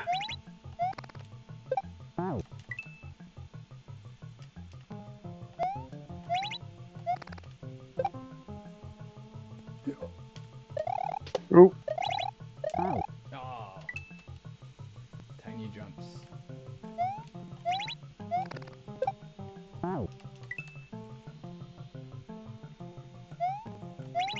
But that episode before with Data and the freaking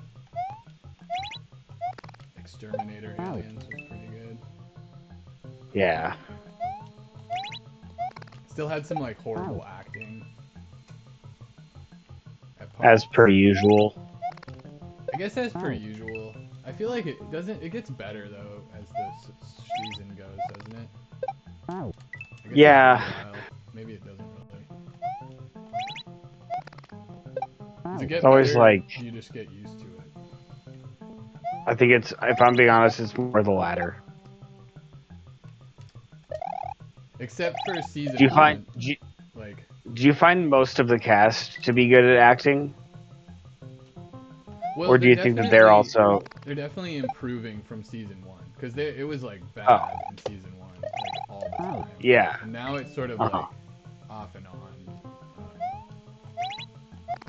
And it's Uh, always I don't always know if it's like was that bad writing or bad acting. You know, sometimes right. like because like freaking Patrick Stewart's like an incredible actor, but you know, in season one there's some lines where it's just like, yeah, I don't think he really knew what to do with those lines. Right. I guess like you could That say a good that actor improves. like can make anything good, but I don't know if that's true. Uh, that does improve for sure. I think. It matters a lot. I think yeah, Jean-Luc Picard in general, because he's such a good. Cause he's like was a Shakespearean actor, so maybe that transition was kind of weird. Yeah, was this Cause like one of his first film projects? I think it probably was. I think he Okay, was mostly stage. Cause like that makes sense. when you want him to perform like a great monologue, he's great at that. Right. And that shows like in the show, like sometimes he makes these, you know, These speeches. inspirational Yeah. and they're really cool and whatever, and or he says some really smart thing and you're like, that's really wise, and you know, but but then like I do feel like he gets better as the show goes along for sure. Yeah, I feel like But it also the writing is just kind of corny sometimes in that show.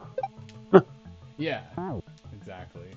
Um, I'm feeling like so I just started season 3, and I feel like everyone is improved, and the only person I'm really noticing like multiple moments or like more than the others is Deanna Troy right now. I'm like, and it's still Yeah. sometimes it is it's just like yeah, I don't know what the writer was going for, but she didn't get it. You know, so Yeah. I don't know who to blame all the time, but it's inconsistent. I feel like she still has gotten better, but there's just more moments where I'm like noticing it. Um,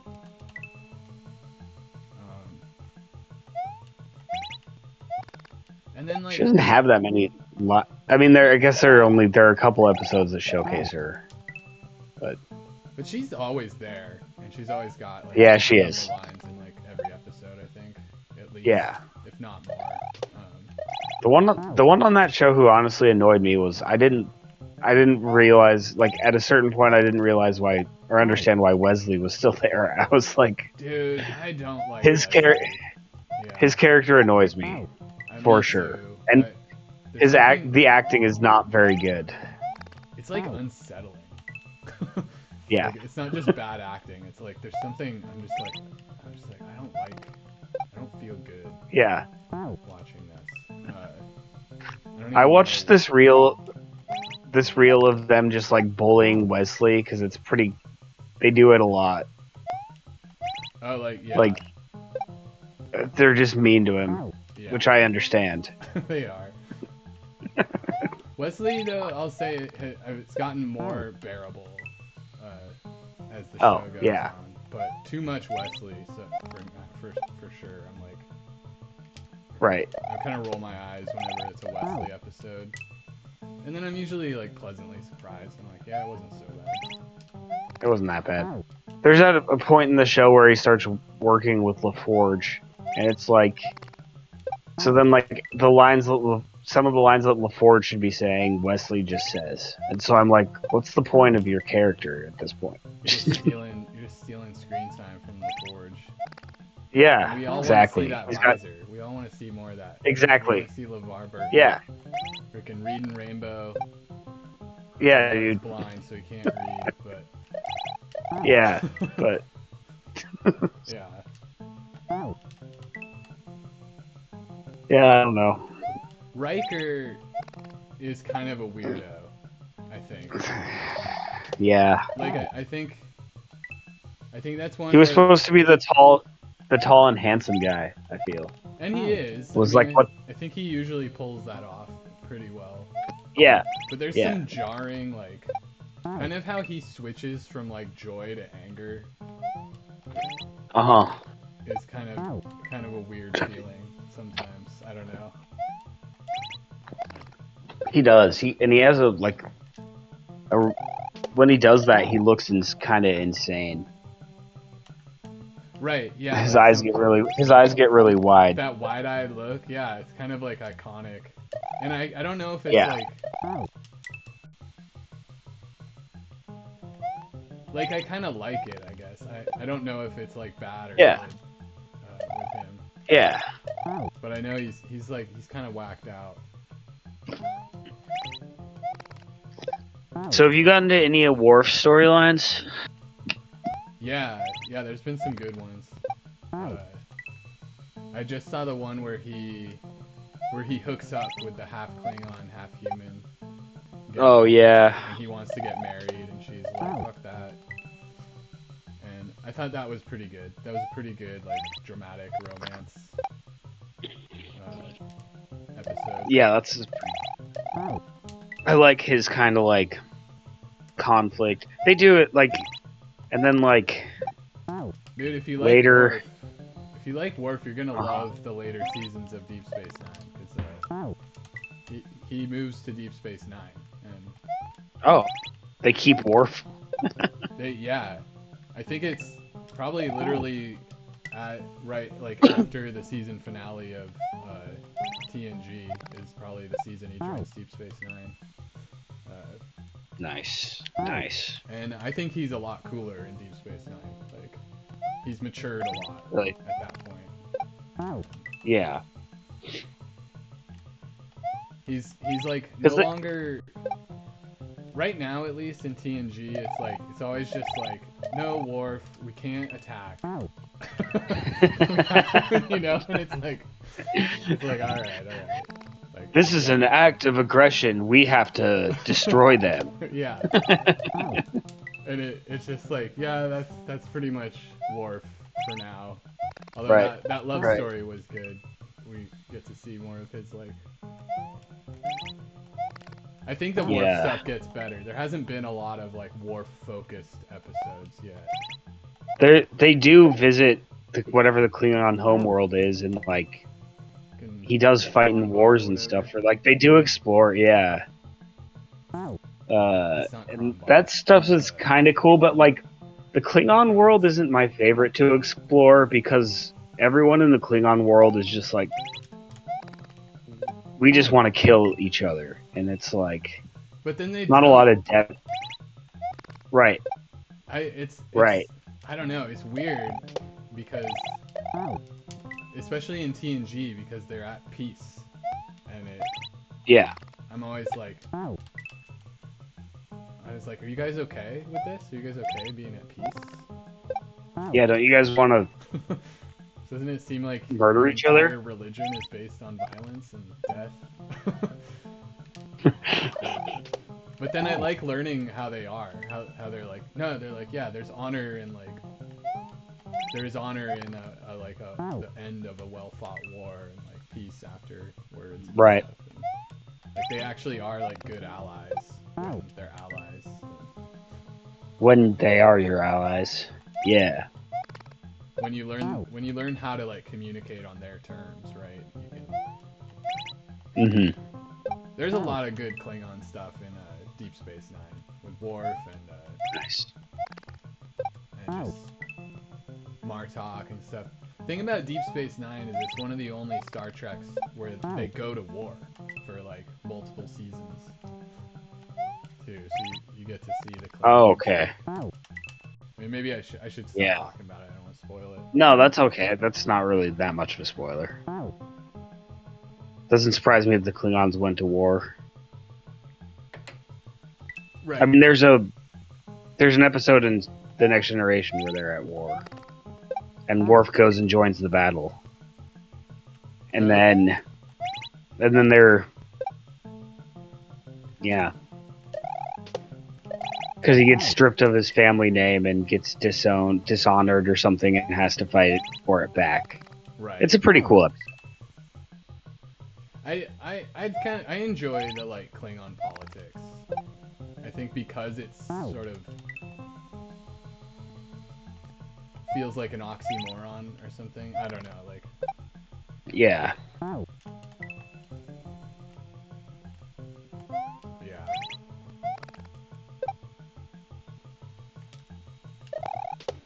Oh my god.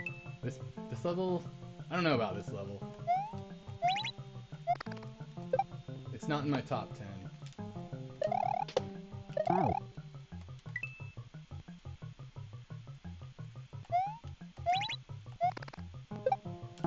Definitely not the easiest level. It's not the easiest. It's creative, I'll give it that.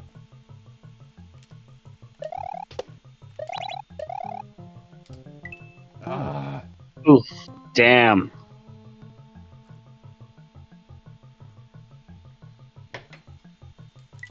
Do you need to give it a break? Oh. I'm just drinking my tea.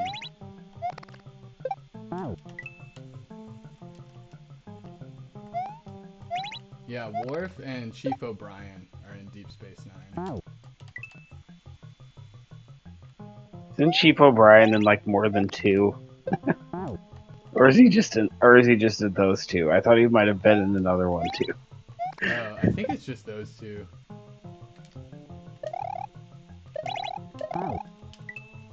He's in a lot of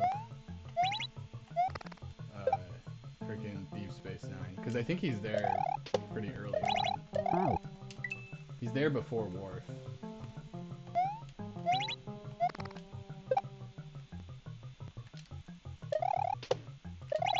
Ah, ah.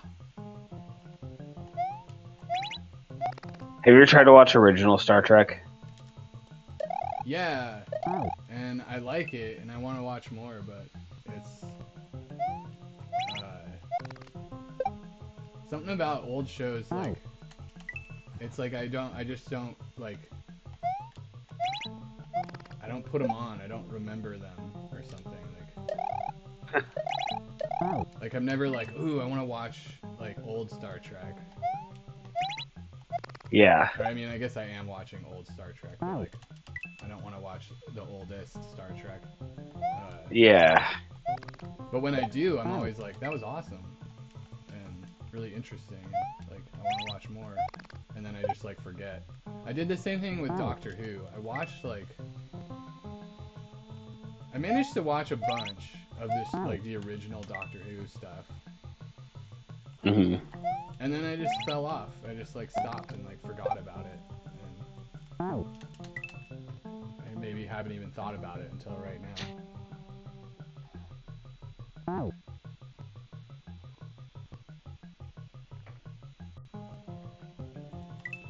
have you watched the original? I almost got to the end, but it's not the easiest thing to like be like like you said, I'm gonna sit down and watch 30 minutes of the Star Trek episode from 1969. Yeah, it's But I really like the aesthetic of their uniforms, and some of the concepts were pretty cool. I can't remember a lot of them off the top of my head. I remember like one of the first episodes is like they get trapped by this like very intelligent creature with a huge brain who like does experiments on them and such. is that the one, the Which pilot where it's Commander Pike or Captain Pike, not Kirk yet? I think it is, yeah, and I kind of like Captain Pike, Didn't they make a new but series about him? they did. Did I you didn't. watch that? Strange New Worlds. Yeah. I think. No, I didn't. Okay. I think I watched an episode and I thought it was pretty cheesy or something, so I didn't. I think that's what it was going for, because it was like kind of like trying to be like the original. I remember them There's saying, a, there's a lot of like corny jokes and such. right. I remember they'd been they did like Discovery, and then maybe a season of Picard was out, and those shows were really kind of like dark and cynical, Yeah. you know. And then the actor who played Pike in the new one, and like someone else did this when they announced they were doing that show. They were like, we've been hearing like the criticisms from the fans that like Star Trek has lost its, you know, like the optimism that gave it its charm,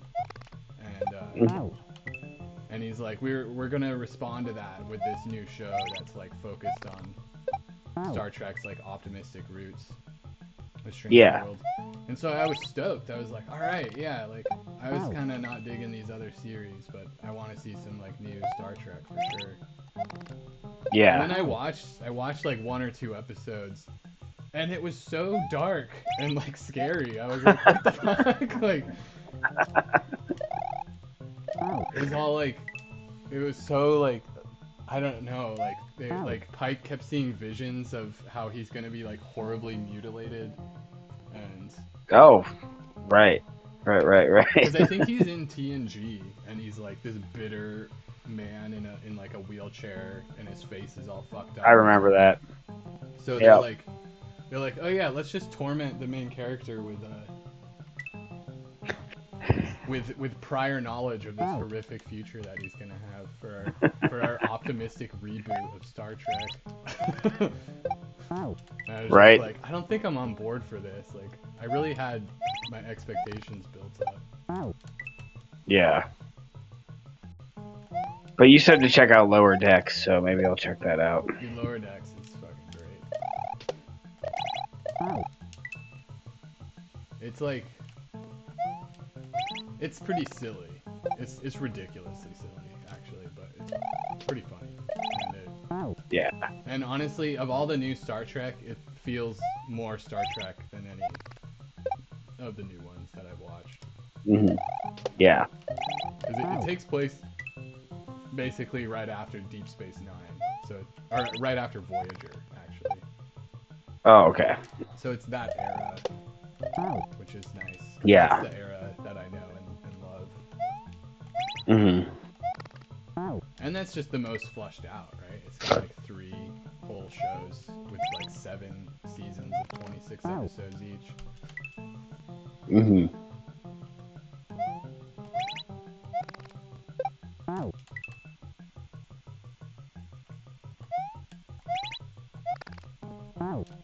I can get into some dark sci-fi, but there was a time. Me too. I think it was kind of I think there was is the 2010s decade, kind of like a couple years after Battlestar Galactica, where most space sci-fi was incredibly dark and like every one was like doom, basically. Right. And I was like, yeah, I did not like it. Those were not my favorite sci-fi movies, but some of them were pretty cool. And I get why that's the thing, but Yeah, it's like it's a trend, yeah, and it can be a good trend. Like, but there's yeah, always whenever something like that, like Game of Thrones was the same way. It's like every fantasy show after Game of Thrones had to be a grim, dark fantasy. yeah, yeah. They're like, let's reboot Lord of the Rings, but make it more like Game of Thrones. But yeah, so I get that. I like a dark sci-fi, I but feel like, yeah. sorry, you cut out. What'd you say? I was just gonna say I do like Game of Thrones though. I actually still haven't watched it or read it, and I I want to think watch it. you would probably like it. Right? I think I watched the first couple episodes actually, and I did like it. But for some reason, I refuse. I guess I don't know. Yeah, for sure. The I don't moment's know. passed. The moment's gone now. The You moment's can't gone. like it now. But you Yeah. could. I mean, I probably would still like it just as much. It'd be less of like it'd be more of an isolated experience now as opposed to back when Yeah. it was like part of the zeitgeist. But Yeah, who would you talk to about it? I don't remember what happened. I know I could talk to some people about it. They'd probably be down too. I guess my friend read the books, and I think he watched the show, Hmm. and he would talk about them sometimes, and they sounded really cool, but it was never enough to get me into it. And then Yeah. dude, I've just invented a new way to fail at this. um, but then he read this other book series called The First Law, and that sounded way cooler. And I read that, and I loved it. And it was also grimdark, but pretty different, I think, than Song of Ice and Fire.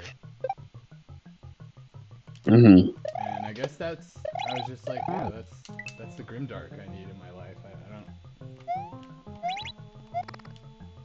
Yeah. don't need to get into Game of Thrones yet. Okay, back to my usual way of failing.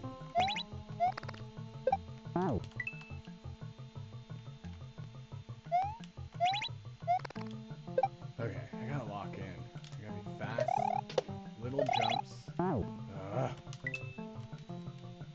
I won.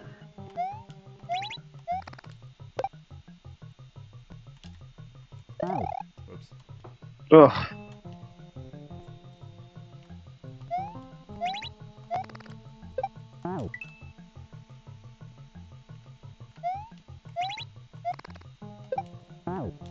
But yeah, instead of watching Game of Thrones, I'm freaking watching Star Trek TNG again. Yeah. Like maybe I should watch Game of Thrones. Maybe I should watch something new. But Maybe. I go through phases, Sometimes How it's how are you liking TNG right now? well, I'm really enjoying it. It's hit or miss, Yeah. but it's getting better. As Right. it does as you go through the seasons. And Yeah. and I don't. It's been a long time, so most of the episodes, I'm like, I don't remember what happens. Yeah. So it's kind of It is. feels fresh. Sometimes the episodes take a while to like the first 15 minutes I'm kind of like meh, and then it gets better as it goes along. And usually by the end of the episode I'm like I really want to know how it's going to resolve. So, Right. good. There's a lot of But that. yeah, I Yeah. but yeah, I'm trying to find a new show. I just finished Breaking Bad, which was pretty all right. Had you watched it Not my before? favorite. No. Oh, okay. Not your favorite. Have you ever seen? It was fine. I just don't. It was fine. Yeah, I mean, you watched all of it, right? So that's Yeah, it was very very well done, but dark, Very dark. Yeah. Yeah. very very dark. I watched it a Walter few White years is ago. he's like a truly awful person He becomes in one, every sense. Right.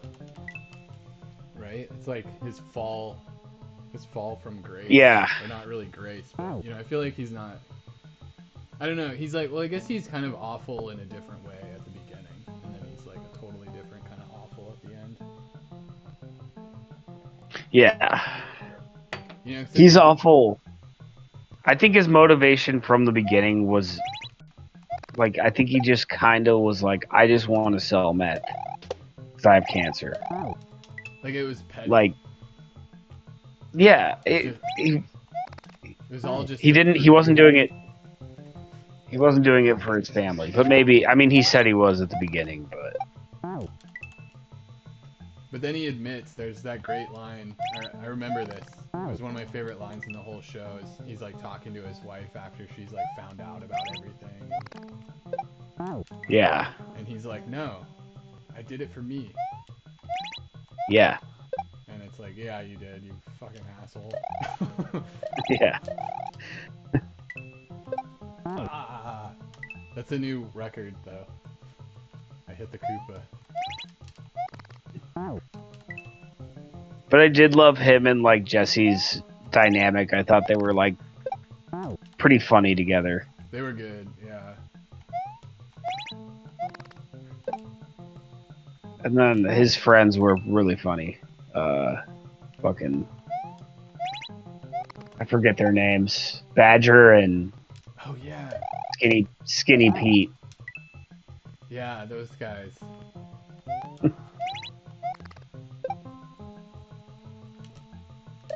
Dang, yeah, that show's sad. It's like there's like, but yeah, it's a good show. It's not like my favorite, but yeah, very well done Yeah. and very dark.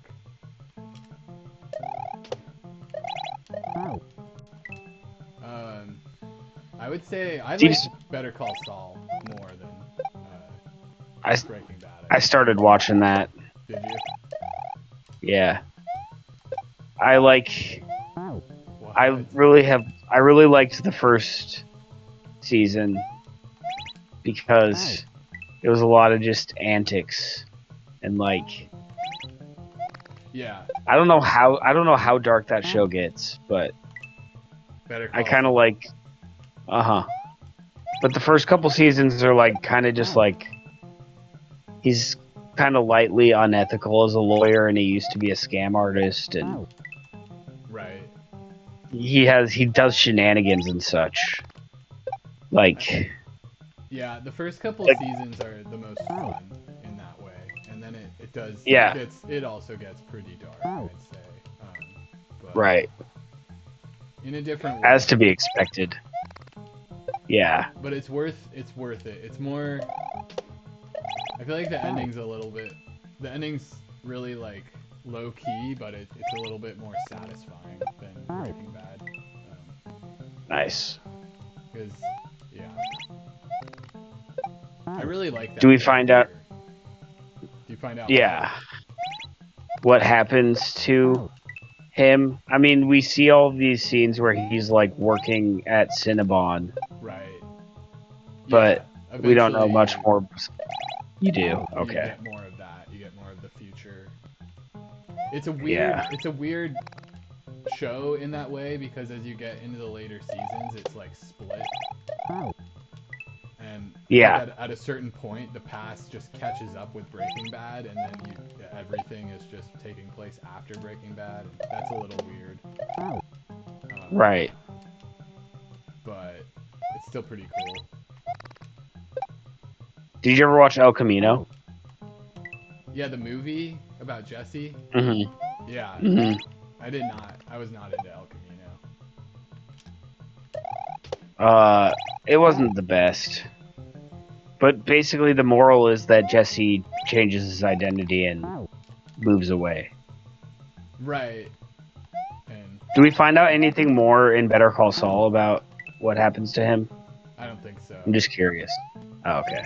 I don't think so. I don't think he's in it at all, or maybe slightly. Oh, But yeah. I think there's like one really brief thing with Jesse and Walter or something in Better Call Saul, but it's mostly just events outside of Breaking Bad. Mm. Yeah, El Camino really disappointed me. I wanted Jesse to like to just start kicking ass and become like the new meth kingpin and just Right. that just be the end of it. But instead it Yeah, just that felt would have like been cool. a really drawn out episode of Breaking Bad and like was It's really kind of what it was. kind of exhausting and just like okay, good for him I guess. I hope he does well in his new Yeah. life, you know. Yeah. But I kind of don't care. I kind of wanted him to just become the boss, all jaded and like weathered, Right. you know. Because now there's like a big power vacuum after all the freaking neo So we might Nazis as have been well. killed and He knows how to cook really very good meth. So, right. He's probably like the best at it now, and like yeah, everything was set up for him to just step into the role as the new boss, right. but he went soft. Yep. I think there was also a manhunt for him. Like, Yeah, that's what wasn't the I whole feel movie like is like him like hiding yeah. from both the authorities and then he gets like kind of caught up in some weird aren't there like there's like those fake cops That's that right. figure out that he's valuable and start fucking with him and stuff and Yeah. I mean there is a good I like that scene where he's like hiding isn't he like in the wall of a house or something Uh-huh. and he doesn't know he thinks they're cops still that was kind of dope. They're trying to be all deep with it like, you know, he gets to have a new beginning sort of a thing. Yeah, which And like not be Jesse anymore. right he Because kind of Jesse's been a fuck up his whole life. he gets it Or at least, yeah. I don't know if he gets like redemption, but he gets like a crack at it, right? Like you get to Mm-hmm. let your imagination like be like, okay, maybe he went and just became like a farmer in Alaska or a fisherman or whatever and lived a good life and found a nice lady and settled down. And that's a nice thought after the freaking tragedy that is Breaking Bad. It is, yeah. Like I guess they do a good job of kind of taking you on this ride of like the first few seasons. It's like you're kind of like rooting for them, and you're like, oh yeah, like freaking win the game, you know. Right. And but then they do a good job of like slowly kind of just like showing you the horrors of like what they're doing, and Yeah. like it ultimately is like a moral show, and It is. that is a good thing. I agree. Yeah. I mean, if you really add up, like, all the shit Walter White did, like, bombing a nursing home, you know, like, or all the things he's responsible for, he's definitely a serial killer. It's beyond that. He's a freaking Beyond. like mob boss level Yeah. serial killer. Like Yeah, but you still are kind of rooting for him even at the end. Like, oh a yeah, little bit, maybe. there's definitely a lot of like So, empathy, and it's hard not to sympathize with him sometimes, just with the structure of the show. yeah. Right. You know, I mean, I like I mean, his life had been a disappointment. Like he, the company that he fucking founded, you know, Right, like he get was he get, worth $1 billion, yeah. and He's got a good reason to be like petty and bitter about that, you yeah, know. yeah. And he's like, I have cancer. What am I gonna do? Just fucking sit here and die, or like have a little bit of fun and live a little bit? Take some Uh, risks. yeah, Give I in get to it. the ego kind of thing, right? It's all Yeah, like cuz he does want to do it for his family, but it's not for his yeah, family that he wants to do it for his family. It's like for his own legacy, you know. yep, yeah. So yes, I did like this. I did like the show. However, at points it was not a pleasant watch. I guess that's how I would phrase it. That's a And great way not to put everything it. has to be a not everything has to be a pleasant watch, but Next Generation is a nice little, Next Generation's usually pretty departure for pleasant. that. Yeah. Yeah. You know what this shit's gonna resolve, by minute with 3 minutes left in the episode. Yeah. And there's gonna be a little Unless it's a two-parter. outro thing. Yeah, true. But then that's like a treat. It's like, oh boy, this story's twice as long. Like, but the Borg episode, that one is like, holy shit, are they gonna survive this? Like the one where they get Captain Picard, Yeah, the one where they get Jean-Luc Picard. Locutus. Yeah, that one Yeah, was look, a I am Locutus of Borg. season finale cliffhanger. Back Yeah, when that wasn't really a thing yet. I think it was one of the early like one of the big first. ones. Um, That's awesome. maybe not one of the very first, but like I think it was one of the more famous ones to do that. To make you wait a whole season to get the next bit. Yeah. I know The Simpsons did it years later, I think, and I think they were just like the first like cartoon comedy show to do something like that with Who Shot Mm. Mr. Burns. Oh, Oh yeah, who shot Mr. but that was much later than the Next Generation's like mostly in the 80s, right? I think so. Early 90s. So around the same time.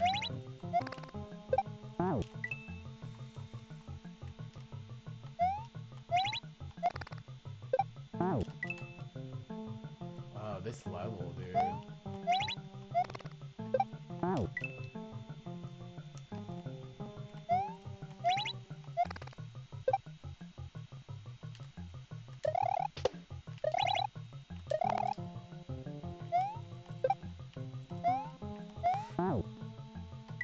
As far as you've gotten, isn't it? Yeah.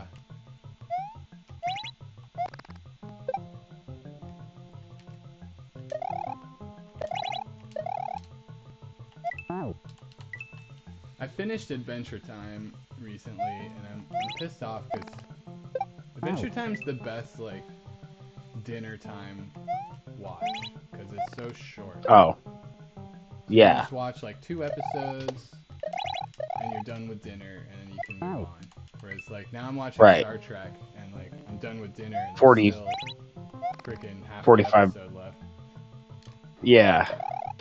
And that's not horrible. I mean, I'm enjoying it, but I just love that like bite-sized Adventure Time episode.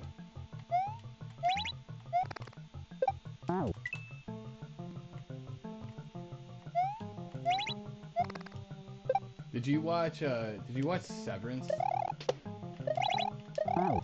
I I watched, I think, the first season.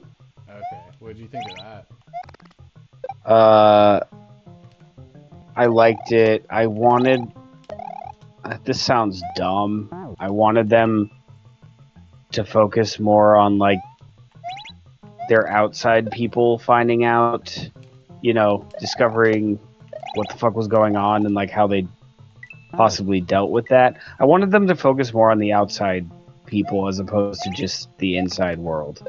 Okay. At That's some not point. bad. But yeah, but I thought the concept was really, really interesting and cool. Did you like it? Yeah, yeah, I loved it. I guess Maybe I kind of I'll have give it mixed another feelings. shot. Uh, Yeah. I feel like I don't know. Maybe season 2 does that more. Although there Maybe. still is a lot of the inside world in season 2. I guess I'm Start really to feel. into the inside world, like the design of the Yeah. space is really interesting to me. That's kind of my favorite part. Is like them Oh yeah. exploring more of of the That. basement that they're stuck in. Mm-hmm. I binged it out hard. It was one How of many those. seasons are there? There's two. Yeah, One maybe is I'll finish it. Maybe I'll well, like it. season 2 ends on a cliffhanger, and I heard that there might not be a season 3 for like a really long time, Oh, or ever maybe. damn. So that's annoying, but it is good. It was just like more of the first season and some crazy new shit that wasn't in the first season. But you learn a lot more about like what is going on. But at the same time, Yeah, there was I a wanted point to in know season that. I 2 wanted to know that too. there was a point in season 2 where I started being like, is this just like Lost, where it's like never gonna come together Right. and make sense, Right. and they're just gonna keep adding like more insane shit to like distract me from the fact that they never explained the other insane shit from before. um, so there's that. It's like, but at the same Yeah. time, I'm sort of like, oh, but I do want to know. I do really want to know. Right. The real telltale sign is how many seasons, because I feel like shows like that should not be like 9 seasons or whatever, I because agree. they are gonna have to like drag out the tension and keep some of the mystery to keep the show interesting. Yeah, it's like So, that show probably so would have wrap it been up. good if it was just 2 seasons, you know? Yeah, that's what the writers wanted. The writers wanted 2 seasons, Oh, really? and then yep, and then the network asked for 10, and they landed on 6. Holy shit, 10? 10 of Yeah, that? Yeah, that's a horrible idea. yeah. So that's why the writers were like, I don't know what the fuck, you know. What do you do with that? We're like, we wrote a story for Yeah, 2 seasons. yeah. So they knew they didn't have like a 6 season show. It's just the network was like, this show's really popular, so So we gotta push it. That yeah. sucks. Don't they know Have that you ever seen? it's gonna fuck it up? Like, you're not gonna make. It's not gonna stay popular if you fuck with the writers that Right. much. Yeah, and I feel like the show. Everyone hated the show at the end, pretty much. So Severance? Lost. Oh, Lost. Wait, were you talking about Yeah, Lost this whole time? yeah. I was talking about Lost. Oh, okay. I thought you were talking about Severance, but yeah, that No, still makes I don't think sense. Severance is. Hopefully, Severance doesn't do like 6 seasons. Maybe they could make it good for 6 seasons. They definitely didn't seem like they're in a hurry to wrap anything up. And I feel like 2 seasons would have been perfect. But so Lost Yeah. was supposed to be 2 seasons, and then they stretched it Yes. out. That makes a Yeah. lot of sense. Yeah.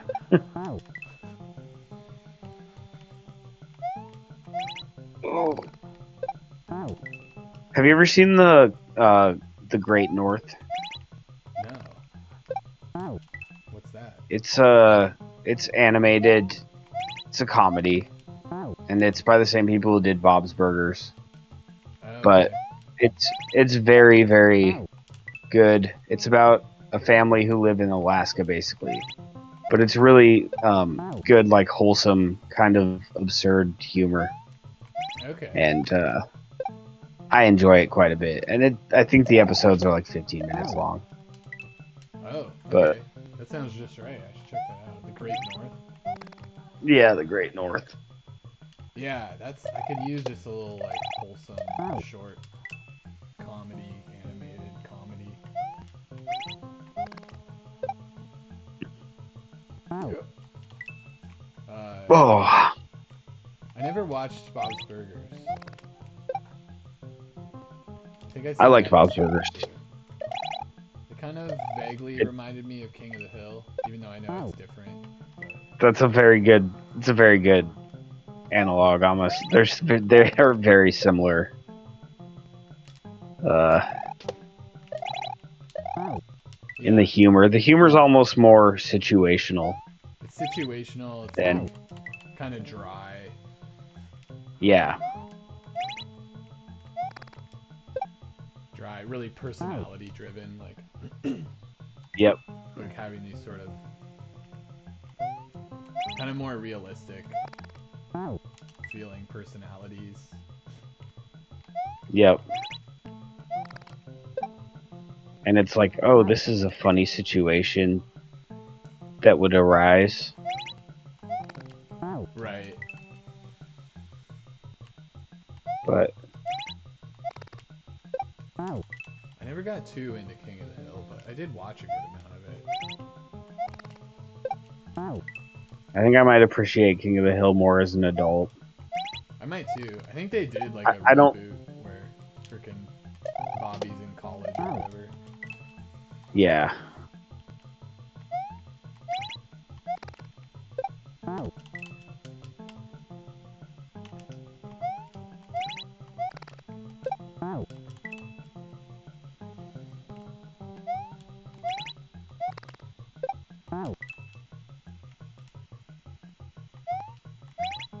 Great North, I would say, is a little bit more.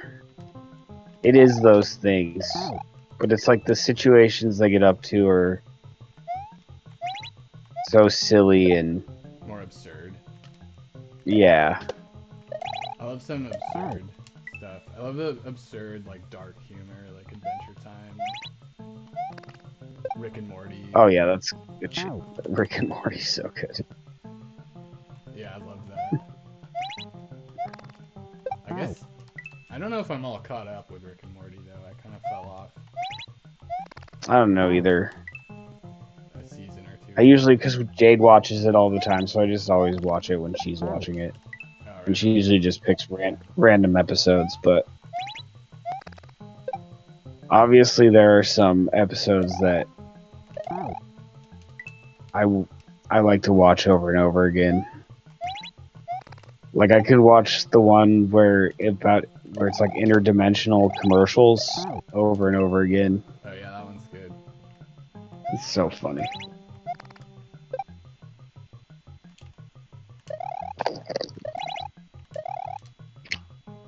I like Solar Opposites too. Oh yeah, I watched an episode of that and I liked it, but I didn't stick with it. Whoops.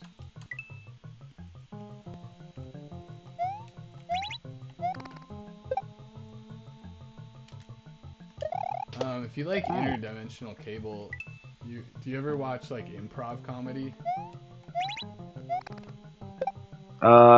Sometimes not really, not a lot.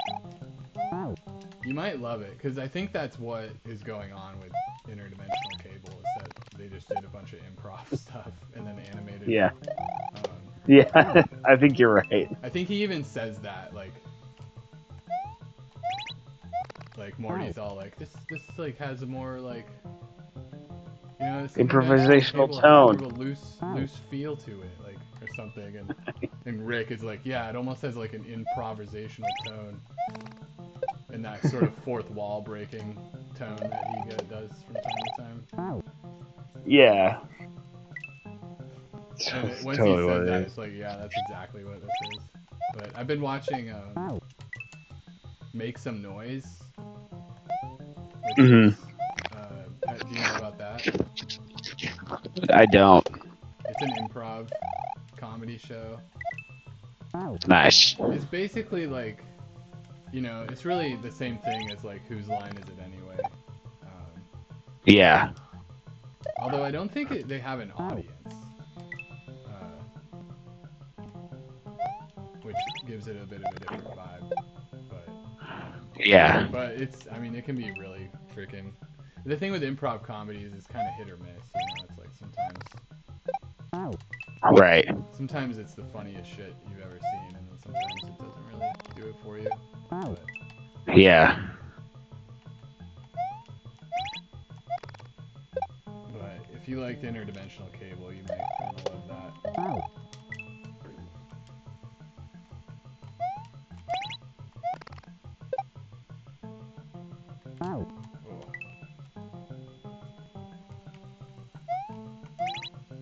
It's like he just keeps saying like, 1, stay out of my personal space. 2, stay out of my personal space. It's like, I don't even want this skin in my personal space. Then he rips off his skin. That's so insane. That one's kind of disturbing. Yeah, and they're watching it and they're like, whoa. What the fuck? Yeah. Let's all get stepped up and get some personal space.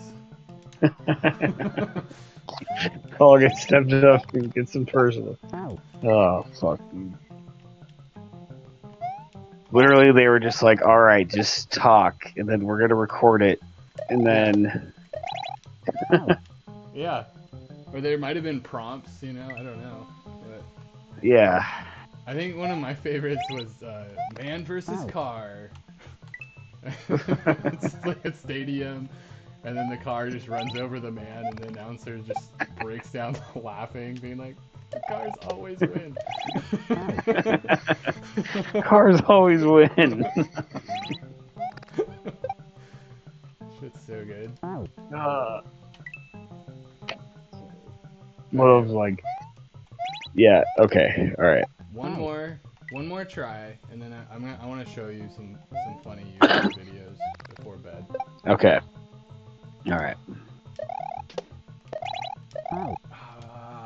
That didn't count. This one more. This is it.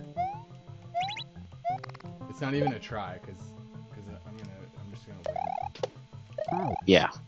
Like, This. you know what I mean. You know what I mean. Yeah. This is the last one. This is it. This is the last one. No, This okay. is It's the over. next. It's over. All right. Well, it seems like every time we do this, I beat one level and then get stuck on Yeah. the next. Yeah. Or I guess actually That one last time I beat seemed. 2 levels, but That one seemed especially like pain in the ass. it kind of was. So. Not my favorite, but maybe that's just because it's hard. Yeah. Yeah. The YouTubes. Yeah, let me get this queued up here.